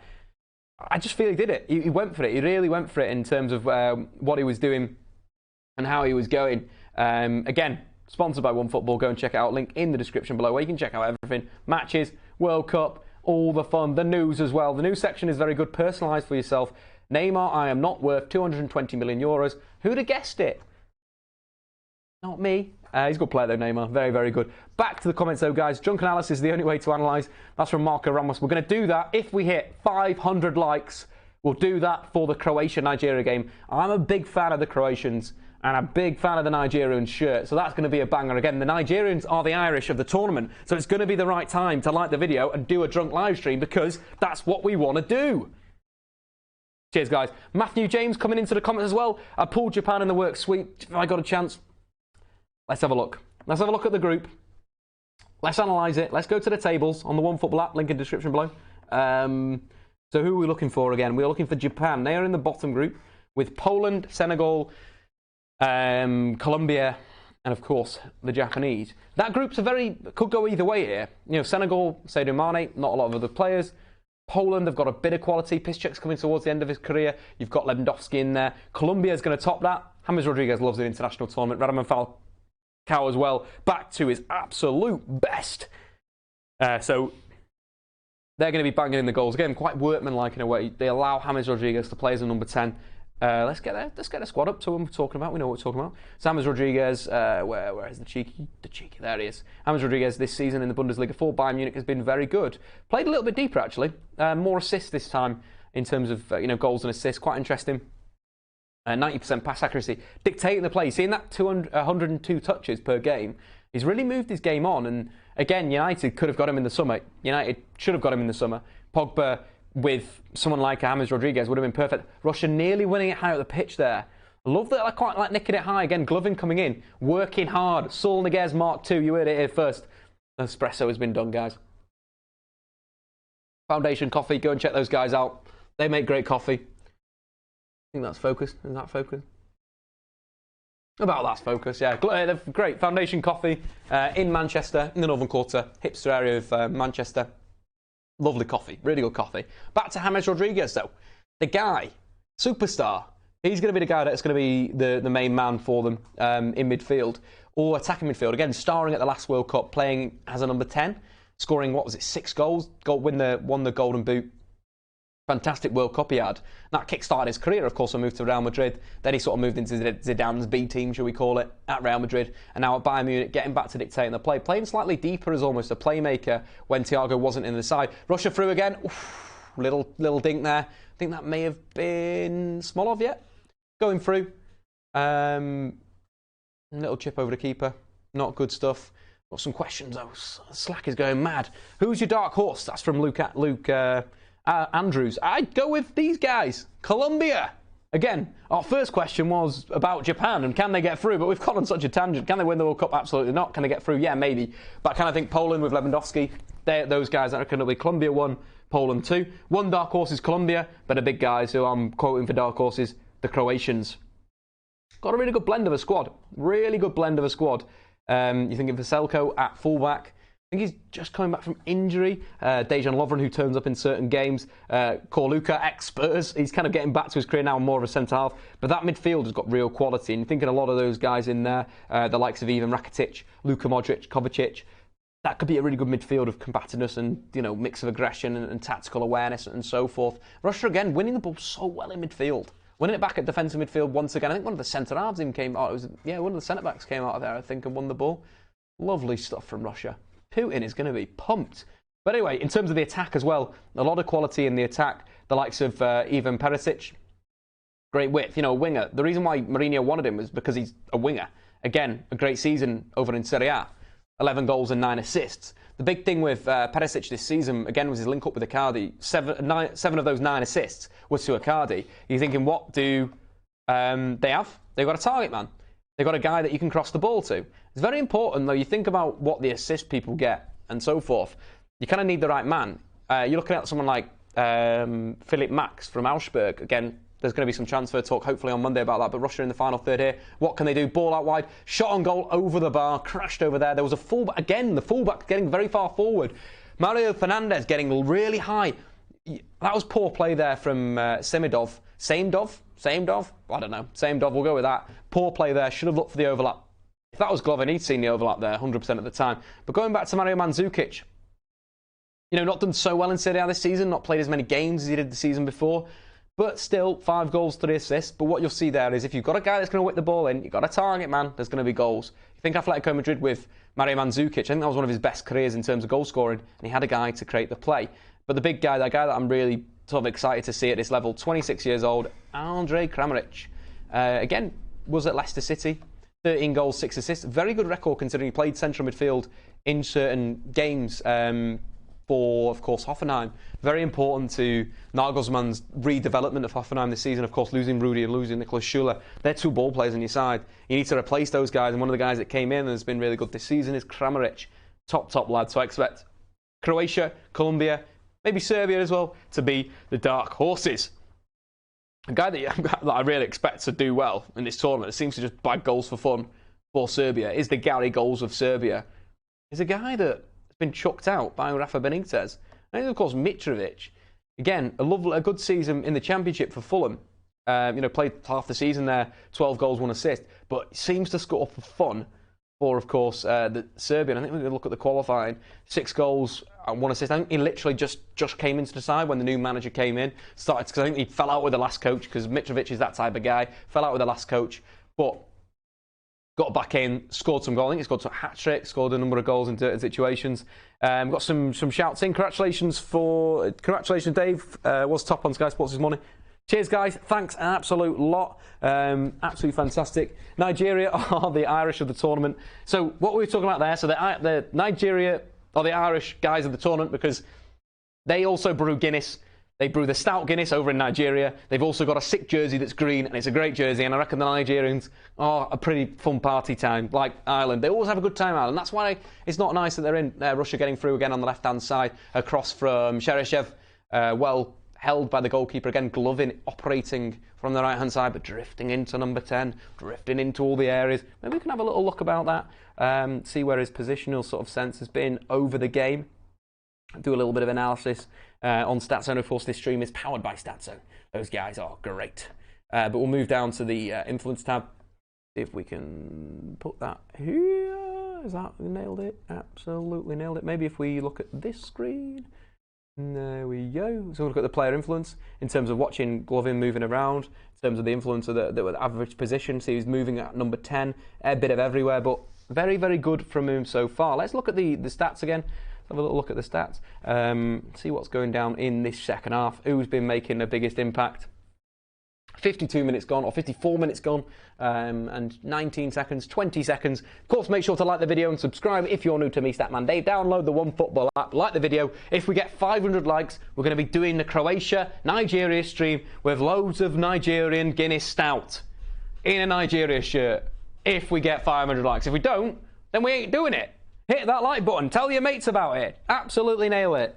Keep smashing it. Like that goddamn video. Correct, Cameron. Keep getting in there. We've got Alan saying in, just joined. What do you make of Portugal's chance in the competition? A very old defensive unit. I think with Portugal, how they won the Euros, they were quite deep when they defended. So I kind of expect them to do the same, where they'll be a little bit like Atletico Madrid. They've got Andre Silva and Ronaldo as 2 strikers. You've got Bernardo Silva, Bruno Fernandes, who doesn't have a club at the moment. Same with Gelson Martinez. Same with William Carvalho.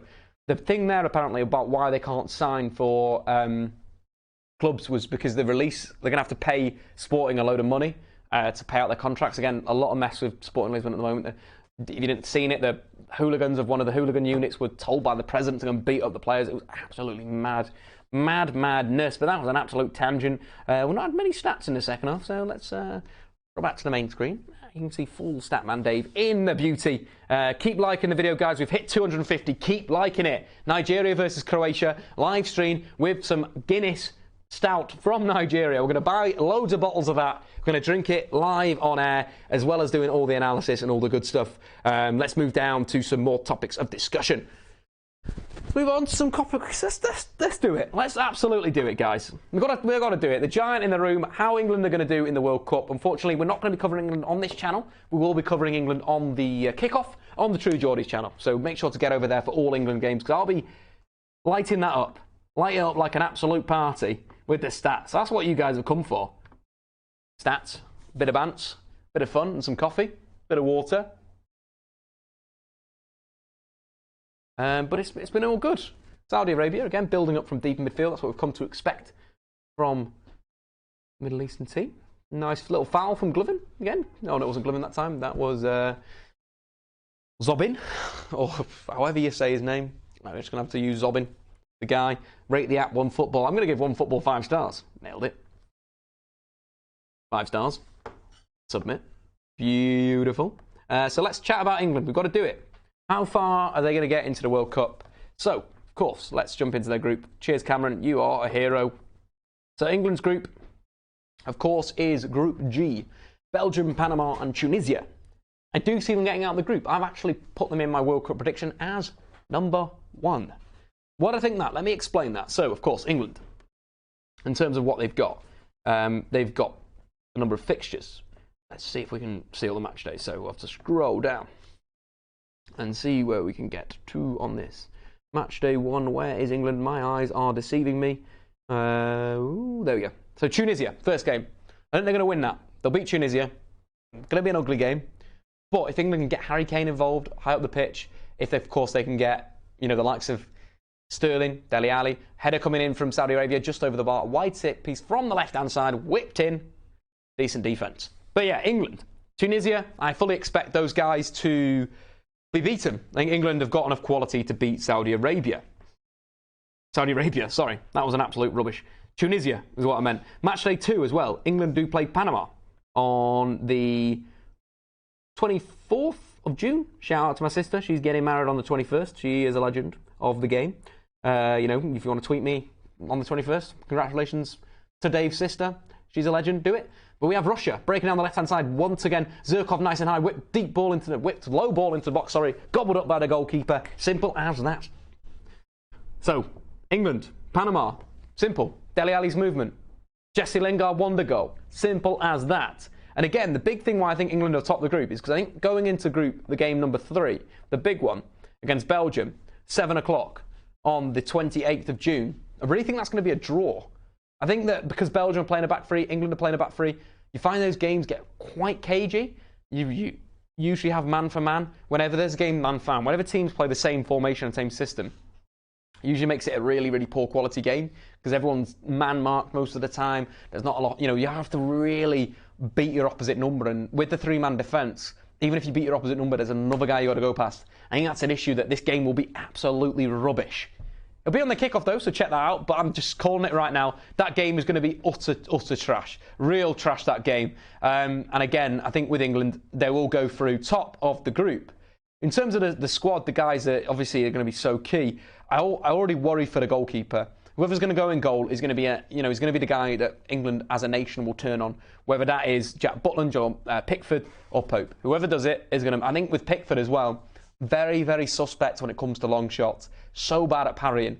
He parries balls into danger too much of the time. If there's something that you'll work on with him, catching, instead of punching or, catching shots. David De Gea does that so well, and that's a big, big thing to sort of sort that one out. Got to get on that and sort of thing. You've got to get on improving that situation. But also parrying. Parrying is a situation where, a shot comes in and it parries it back into danger. Look at David De Gea. What he's improved so well is parrying out of danger. And I think that Pickford has that to work on. And I think that's going to cause England a bit of problem.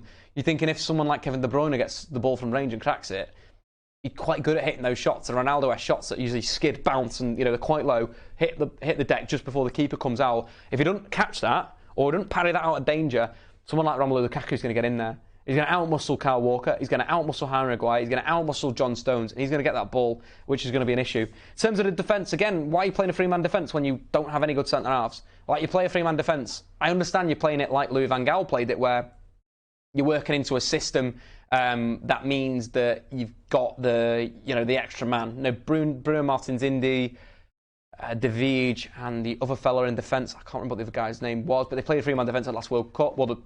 The last World Cup, whenever it was, under Louis van Gaal, 2014.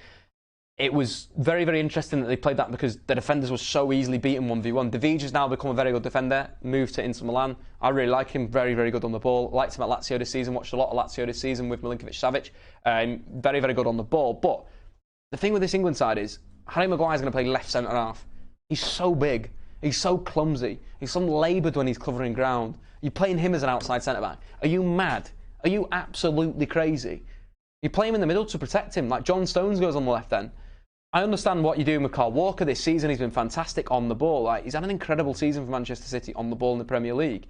And I kind of like what he's been doing on the ball. Like, if you look at his passes in the Champions League, he's averaging 74 passes per 90 minutes. That was completely different to last season, the season before at Spurs, where more overlap than underlap on a whole position, where Pep likes to move into a 3 when the backs come in, then they move to a 3 when they've got the ball. Kyle Walker usually drops, De Bruyne comes over, Sterling to feet. That's where Kyle Walker's been very good. So I understand why he can come in, but again, I just don't like it. I'd love to see a bit of Trent Alexander-Arnold though. He'd be fantastic if he can get in there and be the guy. Because in a lot of defensive stats, he's been fantastic. 25 tackles in the Champions League. Made more interceptions in the Champions League than any other player under the age of 23. 22 interceptions. Fantastic talent. I'd like to see him there because he's fantastic on the ball. Really good ball player. Moments in the Champions League where really got Liverpool out of a sticky situation when City were pressing, City were really hammering them, and they play out the back through him, and it'd be really, really good. It would be an interesting sort of time. Again, the passes, the touch is quite similar to Kyle Walker, and I'd like to see him in the back three. But I do think there's the midfield is what you want to see there. Jess Lingard, maybe Henderson, Dyer, Ali. I think those four are going to be playing for three positions. I think against the weaker teams, you want to play Ali, Lingard, Henderson, and against the stronger teams, you want to play Dyer, Henderson, Lingard, maybe. Substitution coming, though, for, of course, Saudi Arabia, number 14, coming off. I'm not exactly sure who that fella is.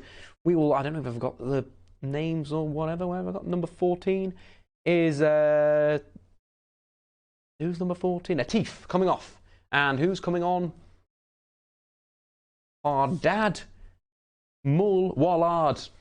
Smashed it. Substitution for also Russia as well, number 19, who is Semdov going off, who I didn't think played too well. And who is coming on is the question. It's going to be another one that I'm going to butcher the pronunciation with, because that is the game of life, unfortunately. Let's see who is coming on. Just waiting for the screen to catch up. On we come.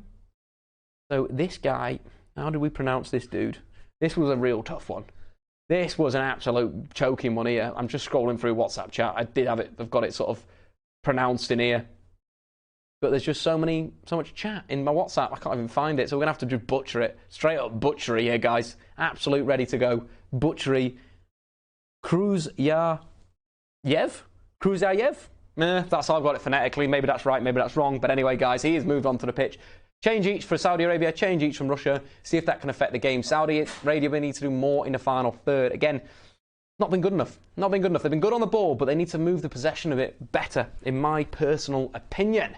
Absolutely need to crack it. Again, stream sponsored by OneFootball. Get into the description below and go and check that out, because that is the app we are using right now to look at England's chances in the World Cup. In terms of the forwards, it's got to be Harry Kane. He's got to be in there. Not only starring in the Premier League for England, but starring in the Champions League. 7 goals, 2 assists. What a talent he's become. What a player he's become. One of the best number 9s in world football. You're looking at like a Lewandowski model where he's a target man, but he brings players into play. Very technically gifted. Got that shooting from range as well. He's just an unbelievable talent, Harry Kane. Sterling, great season he's had as well for Manchester City. I'd like to see them as a 2-man sort of strike force in a way. Again, not really used enough in the Champions League, in my personal opinion. Didn't start against Liverpool. That was a big mistake from Pep Guardiola. Massive mistake. But anyway, that's Pep Guardiola. That's England. I think they're going to probably going to get to the quarters is what I got them. I think I've got them playing Brazil in the quarterfinals in my prediction. And I think that will be where they get caught up. And that is where they'll get eliminated from the World Cup, unfortunately. Because I think Brazil, with their work in midfield, with Fred, with Fernandinho, with Casemiro, with Renato Augusto, there's too much work. You combine work with talent in this modern day, with Neymar, with Coutinho, with Firmino if he comes on, with Gabriel Jesus from the start. There's where your issues are going to be. Anyway, guys, that's been a long tangent about England and how far they're going to go. They're going to get to the quarterfinals. The OneFootball app is great. I've already used it for a year.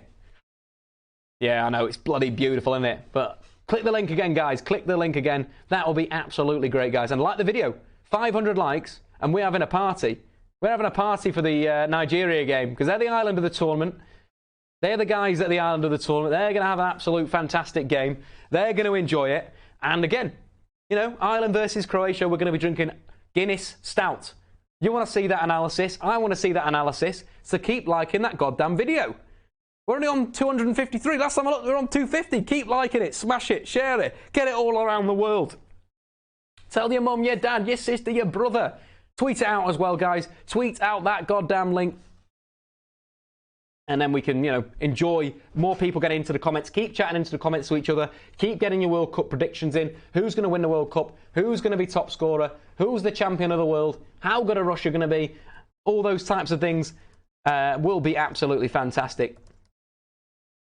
Keep tweeting out and, all the fun will come for Russia. Again, Russian onto the Saudi Arabian back four. Backing off number 11 here, Russia. Shot goes in. Spilled by the keeper. Cleared by Omar Hasawi. Great clearance there. He's looked like a competent defender. I've quite liked what he's done so far, both on the ball and off the ball. Oh no, that was Osama. That was his other lad. I think his brother. 2 brothers playing centre-half there. Poor goalkeeping, though. Nearly spilled it into Smolov's feet. Is it Smolov or is it Small? Whatever the name is. Yeah, it's Smolov. Oh, sweet. I nailed it the first time. I don't even know why I'd rate myself. But back to the centre half for Russia. Let's see if the Russians can get a bit of possession. See what they're doing. Long ball out the back here to the wide area. Again, we've got an overload from Russia, 5v5. Mad. I think the Saudi lads are kind of committing a lot of bodies forward, and that could become an issue for them going forward. Again, Russia's winning it in the final third. I love that from the Russians in between the lines here. Big opportunity. Touch inside. Great challenge there from, I think it was number 13. Russia again recycling the ball in the final third. Cut back. Golovin. What can he do? Ball back inside. Number 8 from Russia. The goal scorer, first goal scorer, Mario Fernandez, are trying to get him through. Very modern football from Russia. Very modern football. It's almost like they've been in a training camp for 2 weeks. They've been doing some real good work on the training ground because how they've been winning it back in the final third. Again, there's a third attack they've retained possession again from losing it. Absolutely fantastic. Golovin, edge of the box. Working the ball back out. Look for the ball inside. Great. Another tackle one. Golovin winning it. Brought down, potentially edge of the box. Saudi Arabia coming away with it. Ball behind. You don't want to see that. You don't want to see that from Saudi Arabia. Looking to knock it back, the back four. Let's maybe check some passing stats for the second half. That could be a good little angle we're going to go down right now because it's looked like Saudi Arabia potentially have lost a lot of ball in this second half in those areas. I think we can combine that with how much ball Russia have won in that second half because it's quite interesting. Let's filter the stats on StatZone. Again, this stream powered by StatZone. In the second half, been quite a lot of passes sort of lost in midfield, maybe from Saudi Arabia. Their pass accuracy's definitely dropped in that second half. In terms of the first half, I think they completed a much higher percentage of their passes. If we scroll down, it's about the same. 80% passes completed in the second half. Again, Russia being very direct, 68% of their passes compared to that second half. I think it's 84%, was it? 82%. It's about the same. But Russia getting better on the ball. Maybe that's the improvement we've seen. Russia doing a bit better, but in terms of the interesting side of it, actually let's compare. Let's do the whole game right now. We'll look at the whole game and then again jump into the defensive stats because Russia, the defensive, that's decent in terms of the amount of tackles they've won. 1, 2, 3, 4, 5, 6, 7, 8 tackles they've won out of 10 in the opposition's half. That is absolutely. That's on point. That's what you want to see. That is Atletico Madrid-esque stats. Again, you compare that to how Saudi Arabia have been defending a little bit more defensively, sitting on that sort of back foot in a way, which is reasonably interesting. Russia out-tackling Saudi Arabia, out-intercepting. You would expect that with less possession, but I've been impressed where they've won the ball back, which has been the best thing. Top tacklers has moved on. So, Zobin, 6 out of 6 tackles won. Nice, tasty stats. Winning them again in the centre of the park, in the final third. That's what you want to see from your central midfielders and the main man, the guy that we've been super hyping so far in the stream. Golovin looked very, very good on the ball. Only won 1 tackle in the second half. He's got to probably put some more yardage, but he's been good on the ball. Here again, outside the penalty area. Cross the back post. It's goal. It's 3-0 Russia. What a ball again from Golovin. That is the second assist of the game. Fantastic goal. I think we just had a substitution that I did miss. From I think he used to play for Zenit, big centre forward. That was a fantastic ball. What a ball that was. Beautiful cross from Golovin. Mourinho better be watching this. That is what I wanted to see from a right winger. Let's just wait for the stats to update. Let's go back to the main live. The throw-in coming from Fernandez. Fernandez popping the ball inside. Worked well. Number 11 back to Golovin. What a ball that is. That is a lovely cross. United lack someone that can deliver. That was fantastic. Lovely weight of the ball. The Russian David Beckham. Golovin whipping the ball in. Fantastic header from the lad that I'm going to butcher his name again. Can we quickly have a look at how to pronounce this dude's name that's just come on for Russia, because I don't want to kill it, but he's a big number 9. Used to play for Zenit St. Petersburg. He's gone to another team and started scoring goals again. But a fantastic header there. The Saudis looking gutted. Putin looking by. He's clapping. He's like, yeah, boys, let's sort this out. 3-0 to Russia. Over 2.5 goals was the bet that I told you to put on at the start of the game. Absolutely fantastic. Zuba. Should maybe break it down a little bit more, Cameron. Z-U-B-A, is that? Zuba. Zuba with a fantastic header at the back post. Golovin, though. What a man. What a legend. He's becoming the guy. We called it first half. He looks very good on the ball. Let's have a look at that goal, because that was absolutely beautiful. A beautiful ball in. Let's have a look at the Golovin now, creating more chances than any other player on the pitch. That is a stat that needs to be tweeted straight away, because the guy is an absolute ledge, really doing the business. What a ball. Look at that cross, Matt. That was beautiful. Beautiful weighted ball. I'm enjoying this. Really enjoying the Russians. Lovely counter-attack inside. I'm very impressed. The fullback's getting high. I've been so pumped. How are you guys in the comments right now? We're going back to the comments to chat about this. Keep pumping the ball up. Keep getting the comments in there. Keep liking the goddamn video. Let's get back to reaction. Goal! 3-0 Russia. We got some spam in the comments. Get out of here. Remove that. See you later, bro. We ban this user. No, you just hate that when you try to do a live stream and there's idiots in there. Look at my illegal stream. Great cross from Matthew Jones. Great comments there, guys. Also, great job, Dave. Your work deserves to be monetized. Yeah, like it. Yeah, we've got the Chicago One Football. Go and download that. Give it a little clicky boy. Moving forward, goal, 3, goal, all the stuff. Keep liking the video. 500 likes, and we'll be doing the Nigeria stream with some Nigerian Guinness Stout. But keep getting in there. I feel sorry for Adam McCullough. No, you know what? Suck on that, Adam McCullough. Come on, Russia. Sam Homewood's Russia. Shout out to Sam Homewood as well. What an absolute ledge. Ran the London Marathon this year with a pretty much broken knee. So shout out to Sam Homewood. Congratulations for running the marathon. Here's a stat for you from Jason coming in. Denis Cherchesov is the first ever substitute to score in the opening match of the World Cup. Stats a faction like that right there. Russia, 9 attempts on goal. 3 shots on target, 3 goals. What, 33% chance conversion? Looking good. That cross from, though, Golovin, we've still got the cross on the screen because that was brilliant. Let's see if we can visualise that right now. Again, the key events of the game. Gizanski coming on at the start. Great ball in from Golovin again towards the back post. Brilliant goal there. Cherchesov with the skill, if you've not checked it out. It was unbelievable. A little dink. Saudi Arabian players coming over on the slide. A little dink over him. A cracking finish near post. A beautiful football. And if you want to check out, shall we see if we can jump on this goal right now? So we're going to hold that up right there. We can. So let's press play. So coming in. And then again, great ball in from Golovin. Whip to the back post. Brilliant finish. Maybe if I hold that up, we'll do it one more time. Play it out there. So we've got the ball, worked out on the side. Brilliant ball from a throw-in. Fantastic header. I am liking this Russian team. Liking what they've done. They have been awesome so far. And again, make sure to like the video. Subscribe if you're new. We're on 268. We are 232 away. Great stats, that, Dave. From doing it. Samuel coming in saying, I stuck a fiver on Saudi. Feel like a right mug now. You should have gone for 2.5 goals. Over 2.5 goals are the bet for this game. Oh, we're just watching the replay. The goal. Lovely header. What a ball, though. What I like about Glovin's crossing is we've seen a real variation. That was more floated to the back post, like really sort of chilled out ball, clipped it over the defender. The other one was sort of coming back and a bit more like power to the back post. What a talent he is. What an absolute talent.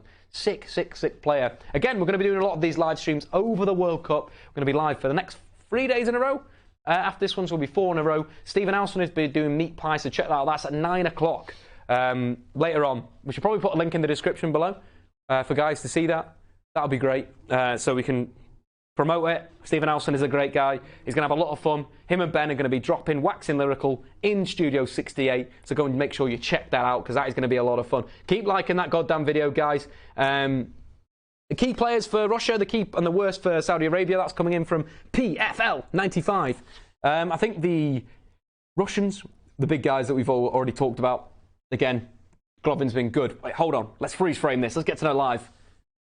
We've got another set piece. Is this going to be one of the first hat-tricks of assists in the World Cup ever? Stats, guys, go and check that out. Golovin whipped into the back post. Whipped in header, comes in, decent defending. Maybe as well, was that the first brace we've seen in World Cup since we've seen it up to sort of collecting the data? Of course, they did it in 1966, but only the public data comes from 2014. That could be the first ever brace of assists. But yeah, this is beautiful. This is absolutely beautiful. Get this out on social. Woo! Doing some little typing and stuff. Anyway, back to that question from PLF95. Let's do some analysis for the game. Of course, drop the stats. The absolute stats bomb. Actually, no, this is the better place to do this. Let's change this up. Let's mix this up. Let's go back to the One Football app, the greatest app in human history. I like it. You like it. We all like it. Go and download it. Go and check it out on the App Store if that's how you want to find it. Let's go into the Russia game. Jump on One Football. And of course, I've picked Golovin, but Cherchesov is getting man of the match so far. He's had a pretty decent game, Cherchesov. He's been pretty decent, but it's all about Golovin for me. Cherchesov's the goal that he scored was unbelievable, and he's given great width in the final third, and his link-up play on the left-hand side has been very, very good. Been decent going forward. But again, for me, it's Golovin who's been decent. Malayev been decent in midfield for Saudi Arabia. In terms of the bad players, though, let's see who's got the 0 votes, because that's how we can see the boys. Ignashevich has not got that many votes. I've been pretty impressed with him defending, to be honest. El Jashami, he's only got 10 votes, so maybe he is having a bit of a stinker. He's not doing too well in midfield in terms of getting on the ball and so forth. But let's get back to the main live. Let's get back. Again, you can check out the OneFootball app. The link should be in the description below. It may send you to their website, but again, jump on their website, then download their app, and so forth. Check out this t-shirt. It's pretty sick, isn't it? Umbro. Pretty sick. Maybe go and check out Umbro. They are a good little brand. You know, I usually like Adidas, but Umbro, doing some good stuff. The only player better with set-piece delivery than Golovin is Phil Jones. That's coming in from Brandon Alec. Yeah, you are correct, mate. You are absolutely correct. Glenn Stefan saying, love your passion, Dave. Cheers, buddy. Thanks a lot. My G's, we're talking Paul Pogba. Let's talk about Paul Pogba for France, and if we're going to chat about Paul Pogba, because that's probably the good time to talk about Paul Pogba. Let's jump back onto the OneFootball app, and let's jump over to France.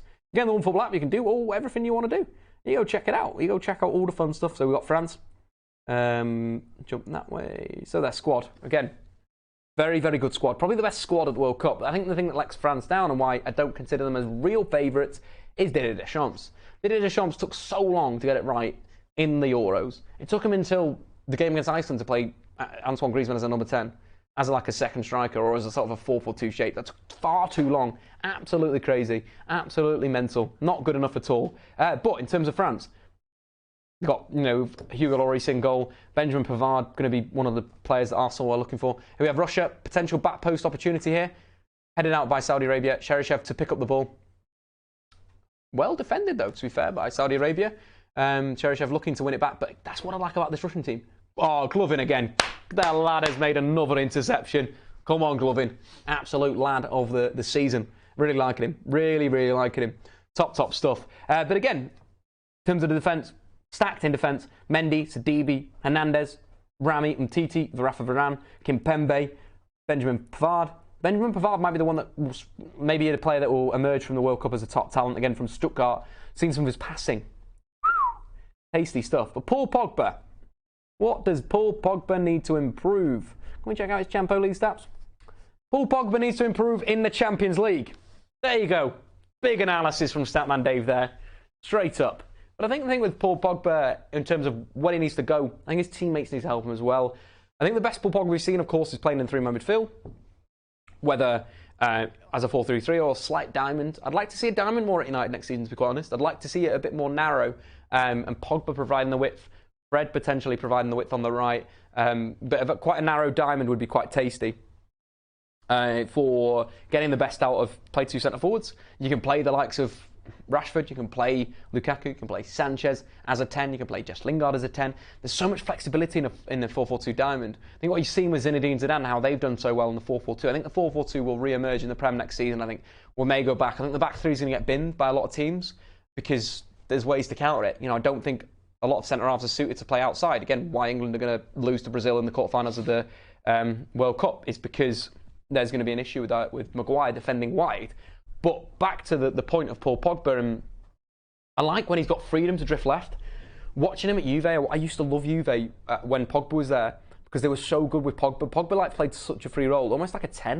You know, him and Dybala would almost play off Mario Mandzukic, and it'd be so fluid. And oh, here we go, Saudi Arabia, nick the ball on the right. You've got to shoot, get it in, lad. Low shot into the box, well defended, blocked by Russia. Decent another block there by number 4. I think that's Ignashevich. And out the ball goes back. If you're not, the score, obviously 3-0 to Saudi Arabia. We've got 81 minutes gone in the game, in the first game of the World Cup. Continue to like the video. 230 likes away until we get the stream. Maybe we'll have to continue that tomorrow because I just want to do that. I want to get that. 250 likes or 230 likes more. And we're going to be doing a live stream with some Nigerian Guinness Stout. Back to Paul Pogba. So where I see Paul Pogba excelling is when he's drifting to the left wing. Honestly, I would play Paul Pogba on the left wing of a 4-3-3. I'd love to see that. What's Paul Pogba's strength? 1v1 skill. Getting to the byline. It's always in that inside left channel. Imagine Paul Pogba cutting in onto his right foot. He can hit it. And I think tactically, if Pogba's got that freedom to stay higher up the pitch, Again, it'd be fantastic. Why is somebody calling me now? I've got a goddamn live stream on. Bloody idiot. Probably someone trying to sell me car insurance or something.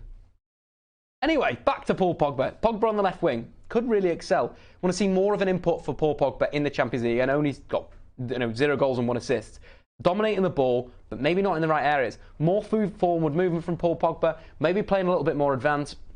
Maybe in a diamond. That's what I want to see from Manchester United next season. Anyway, that was a bit of a rant. Let's get back into the comments. Oh, I've just hit the screen again. That was an absolute stinker. Promoting OneFootball, because they are great. I love promoting OneFootball. Again, link description below. I'm from Nepal. How to watch the live match? I don't know. Try and find out whatever legal streams you can find. This is a watch along. So if you can't find the match, just keep watching this. Distance covered, Golovin, 11.31 kilometres. He's covered more ground than any other player on the pitch. Tweet that stat out, guys. That is a banger. Get that banging stat out there right now. That'll be beautiful. That is, of course, to you guys, 11.31 kilometres. Golovin, what a legend. More than any other player. Get it in there straight away. Russia again winning the ball high at the pitch. A shot coming in there. Poor selection there. If Russia can improve their decision making, that may help them straight away. It's a little bit of an issue in terms of what's going down with that. Again, keep getting into the comments. Get your questions in. Who's coming in? Who's coming out for Man United? Who do you want to think will qualify? Great question coming in. That is it. Who's going to qualify from this group? Let's go back on the OneFootball app again. Link in the description below. Who will qualify from the group of fun? Let's call it Group A. So I said this before, I'm going to go with Russia and Uruguay. I think Russia, what I thought would happen with Russia is they turn up for this tournament. They really have. They look so hyped. It looks kind of like your old school Ukrainian 1980s side pressing from the front that you read about in the books. Or was it the 60s? There was a time where Ukrainian football really dominated, really bullied everyone. I think that's a big thing. Imagine what Luis Suarez and Cavani can do against this Saudi Arabian side. That's going to be disgusting. Again, they've tried to play with the ball. You don't want to do that against Cavani because he works hard as well with Suarez. The transition there is going to be disgusting. Zubar, though, ball, left wing. What can he do? Give it to Golovin. He's the crosser of the team. Golovin has got the ball here. Head up, roll back, composure, like it, recycle it. Simple. The guy's got it. Zherkov, foul there. Beautiful play from Zherkov. Been very impressed by the lads. Shout out to the boys. So in terms of this group, again, going back to that Group A, the question coming in on YouTube, it's simply going to be Uruguay and Russia. Very impressed by this Russian team. I've liked them a lot. Decent team to watch. Very fun. Who will qualify from Group D? Brandon, Group D. I have to throw the OneFootball app again. So this is where I've gone outside the box. Croatia. I think they're going to really surprise people. I think they play Argentina second. I think Argentina are going to take some time under Sampaoli to get on it. Very sort of different style of football to what they're used to, pressing high. I think Chile, when they won the Copa America, very aggressive team, and that's what it's going to take some time. And I don't know if they've got centre backs. Anyway, ball in from Russia, left-hand side. Header comes in, defended at the back post again. Another quality ball in there. Again, guys, get into the comments. Who's going to qualify from Group A and who's going to qualify from Group D? These are my thoughts. Get your thoughts into the comments as well. From Group D, I'm going to go with Croatia top, Argentina second. I think Iceland are going to be found out. The big thing was Iceland was such an unknown for people at the Euros, but now people know that they're 4-4-2. They sit deep. I think teams will find a way to pick them off. Imagine Kramaric in between the lines. Imagine Messi in between those lines. Going to be issues. Nigeria got a lot of power, a lot of heart. I think they're going to be involved in some great games. They're going to be one of the fun teams of the tournament. The shirt is great, but they won't get out of that group. I'm going to go Croatia 1, Argentina 2. Of course, who do you think is going to be Argentina that's going to be absolutely fun? So, in terms of stats, we've got some more stats coming out at you right now. Since 2012, since 2002, Zubar has got the fastest goal as a substitute in the World Cup. Great stat from the guys doing the research in the back. Shout out to you lads. Social media, go and follow me at Statman Dave because we're dropping a lot of fun out there. Again, like the video and subscribe if you've got damn new. There's going to be so much stuff coming out of content and stuff. My G's saying Egypt only got Salah like Liverpool one-man team. That's the thing though, but if they've got Mohamed Salah and he can turn it on, you absolutely laughed in here. Saudi Arabia, chance in the penalty area. A bit of a dodgy touch, and he sort of cleared it out there from one of the Russian centre-backs. Russia on the counter-attack here with Golovin carrying the ball on. I like how he carries it. He carries it in such a nice way. Look at these little cutbacks, of course, losing the ball, but nice. He's going to get booked. Shut up, ref. No.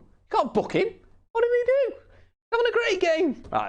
Maybe with a number of fouls. Probably have to have a look at that after the game in some analysis, post-game analysis, right on the Statman Dave YouTube channel. Back to the main screen. Let's get some main hype. Back into the comments. Oh, we've got to change the title. That's a good shout. Floppy Stephen Howson. I thought you were better than that. Giving me the fingers as well for bottling it. Absolute choking. Choky him on 3000. And again, who will qualify from Group D? We've dropped that, changed the title, we've done that. Argentina may bottle it, half K. I don't think they'll bottle it, but I think they'll come second in their group, which will lead them to be getting quite a hard draw. Let me see if I can get my predictions out of what I think is going to go down. The PDF World Cup. So what have I got them? So I've got Argentina meeting France in the first round on the knockout stage, and I think that's where I've got them exiting the tournament. So if they come second, they'll meet France, which again is going to be a problem. That's given that France will top their group, which looks likely Peru, Denmark, Australia. So that's going to be a bit of an issue for them right there. Argentina may come second. Yeah, there's a lot of comments coming in about that. That's going to be interesting.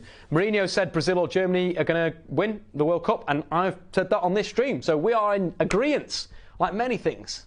Football, tactics and shit like that. Me and Mourinho are the boys. Mario Fernandez receiving the ball high up the pitch. Ball back inside for Russia. Russia now chilling on the ball. Good movement there, running off the centre half. I think number 11 for Russia. Ball into the box, defending the near post. Terrible defending there. Omar Hussein.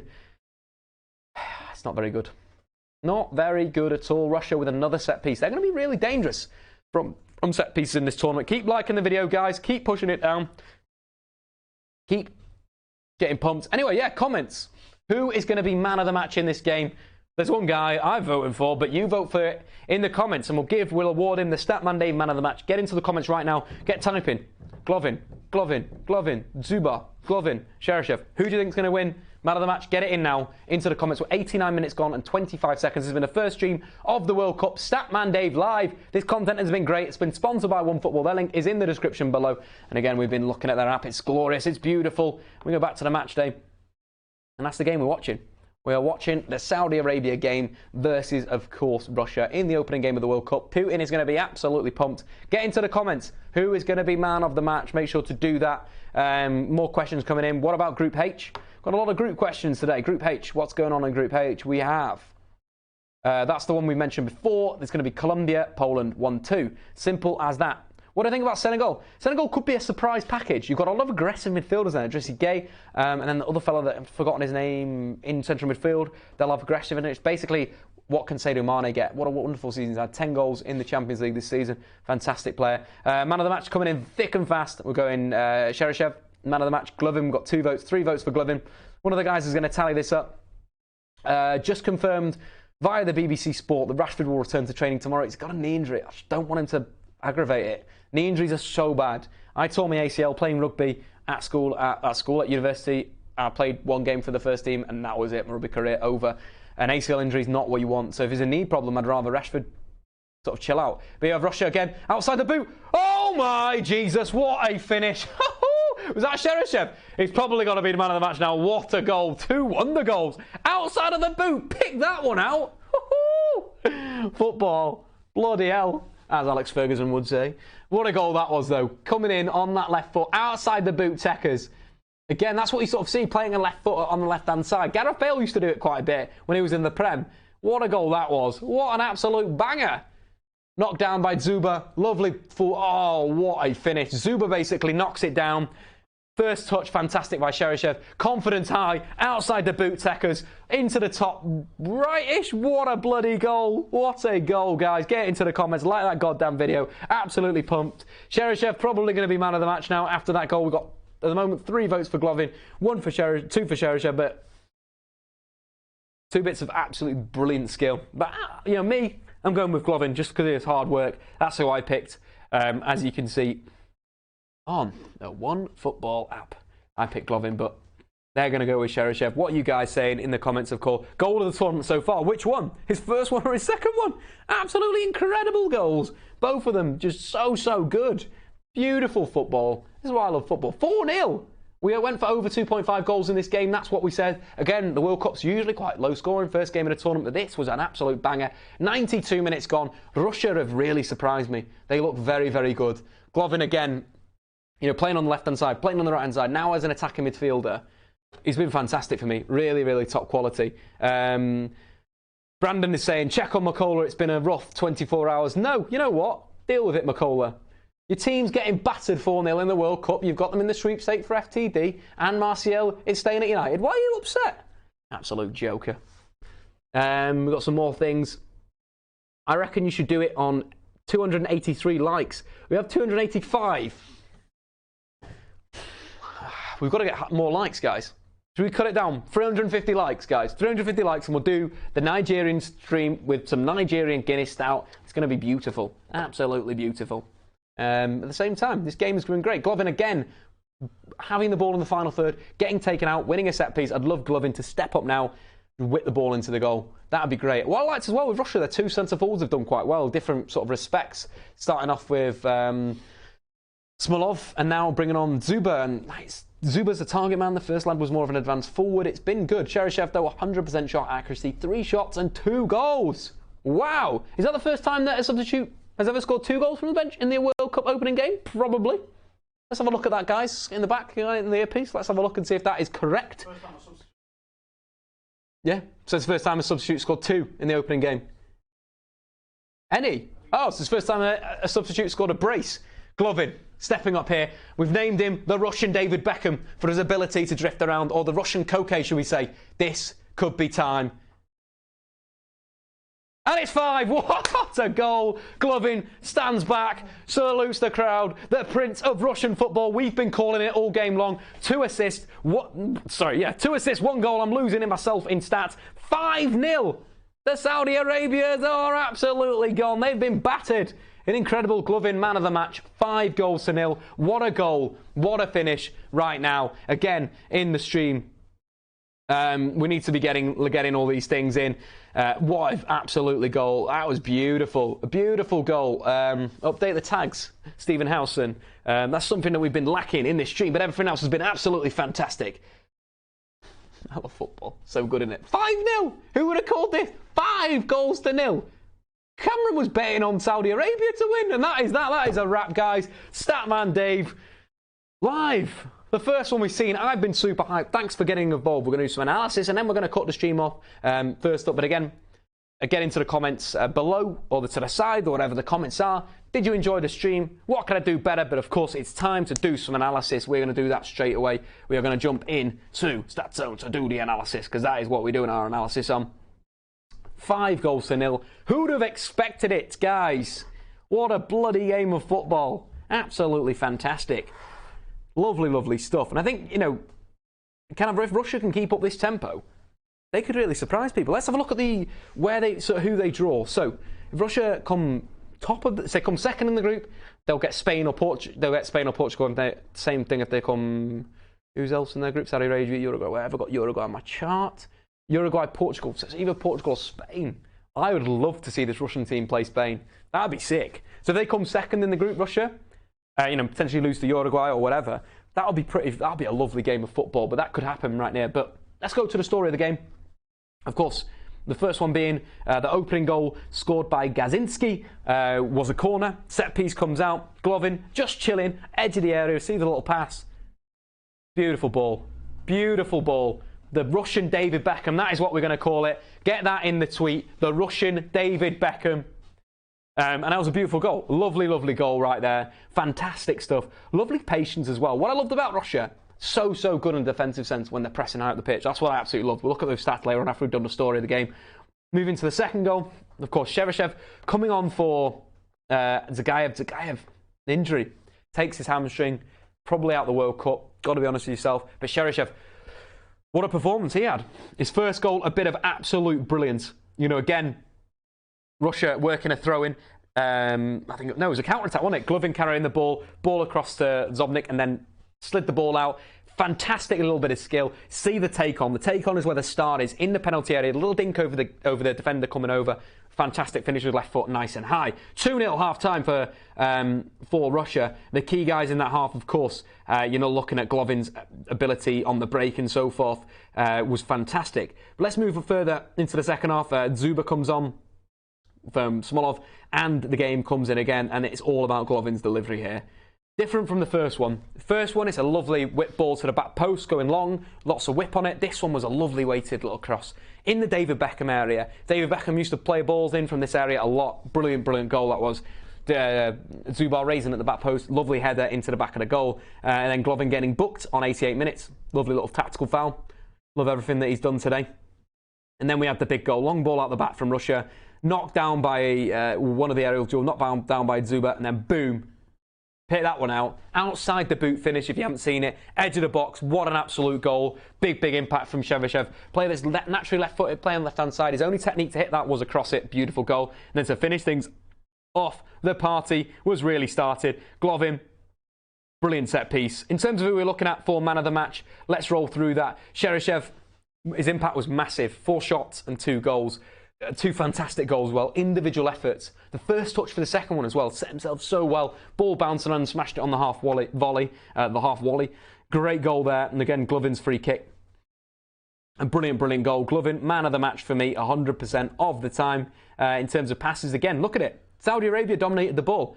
Interesting, but Russia did the business in that final third. Golovin created more chances than any other player on the pitch. That's another stat we've got to get out there. 5 chances created, 2 assists. Unbelievable. Unbelievable stats from Golovin. The guy is an absolute worldie. Sign him up, lads. More passes than any other player in the final third as well. More crosses than any other guy. The guy has just had an absolute worldie of a game. Look at those final third passes, keeping it nice and simple. And then, when he's in the right area, what does he do? Oh, that's the wrong player. He looks for the cross. Let's enlarge that. Let's get onto the large stats there. Fantastic crossing, again in open play, all from lovely areas. Areas where you potentially won't pressurise him.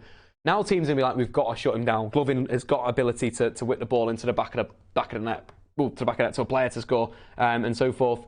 Again, lovely, lovely stuff from him. The big thing as well, 8 ball recoveries, only a few players made more.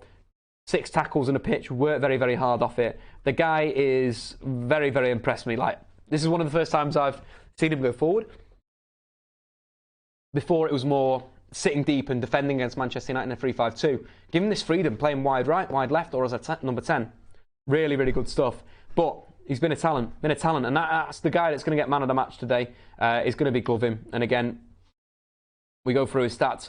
1 attempt on goal, 1 goal. All the passes, again, that's the weird thing about this. It's very Koke-esque stats where he's crossing to create his chances. He's playing the through balls and, absolutely fantastic sort of ability from crossing areas. And again, his 2 assists, brilliant. Top player. Anyway, guys, that has been the Statman Dave Live first episode of the World Cup. We are going to be covering 3 games in the next 3 days. We're going to go for, of course, Portugal versus Spain tomorrow, the big game on Friday night. Then we're going to move on to Croatia versus Nigeria. Then Brazil. We're doing Brazil next? What are we doing next? I've forgotten which one we're doing the day after. I'm going to get the guys to give us a shout out. Germany, Mexico on Sunday, and then we'll be on the Kickoff Live on Monday, so go and check that out as well. Shout out to OneFootball. Check out their app. The link is in the description below. I've been Statman Dave. Over and out. See you later. Stephen Elson. Kill the goddamn stream.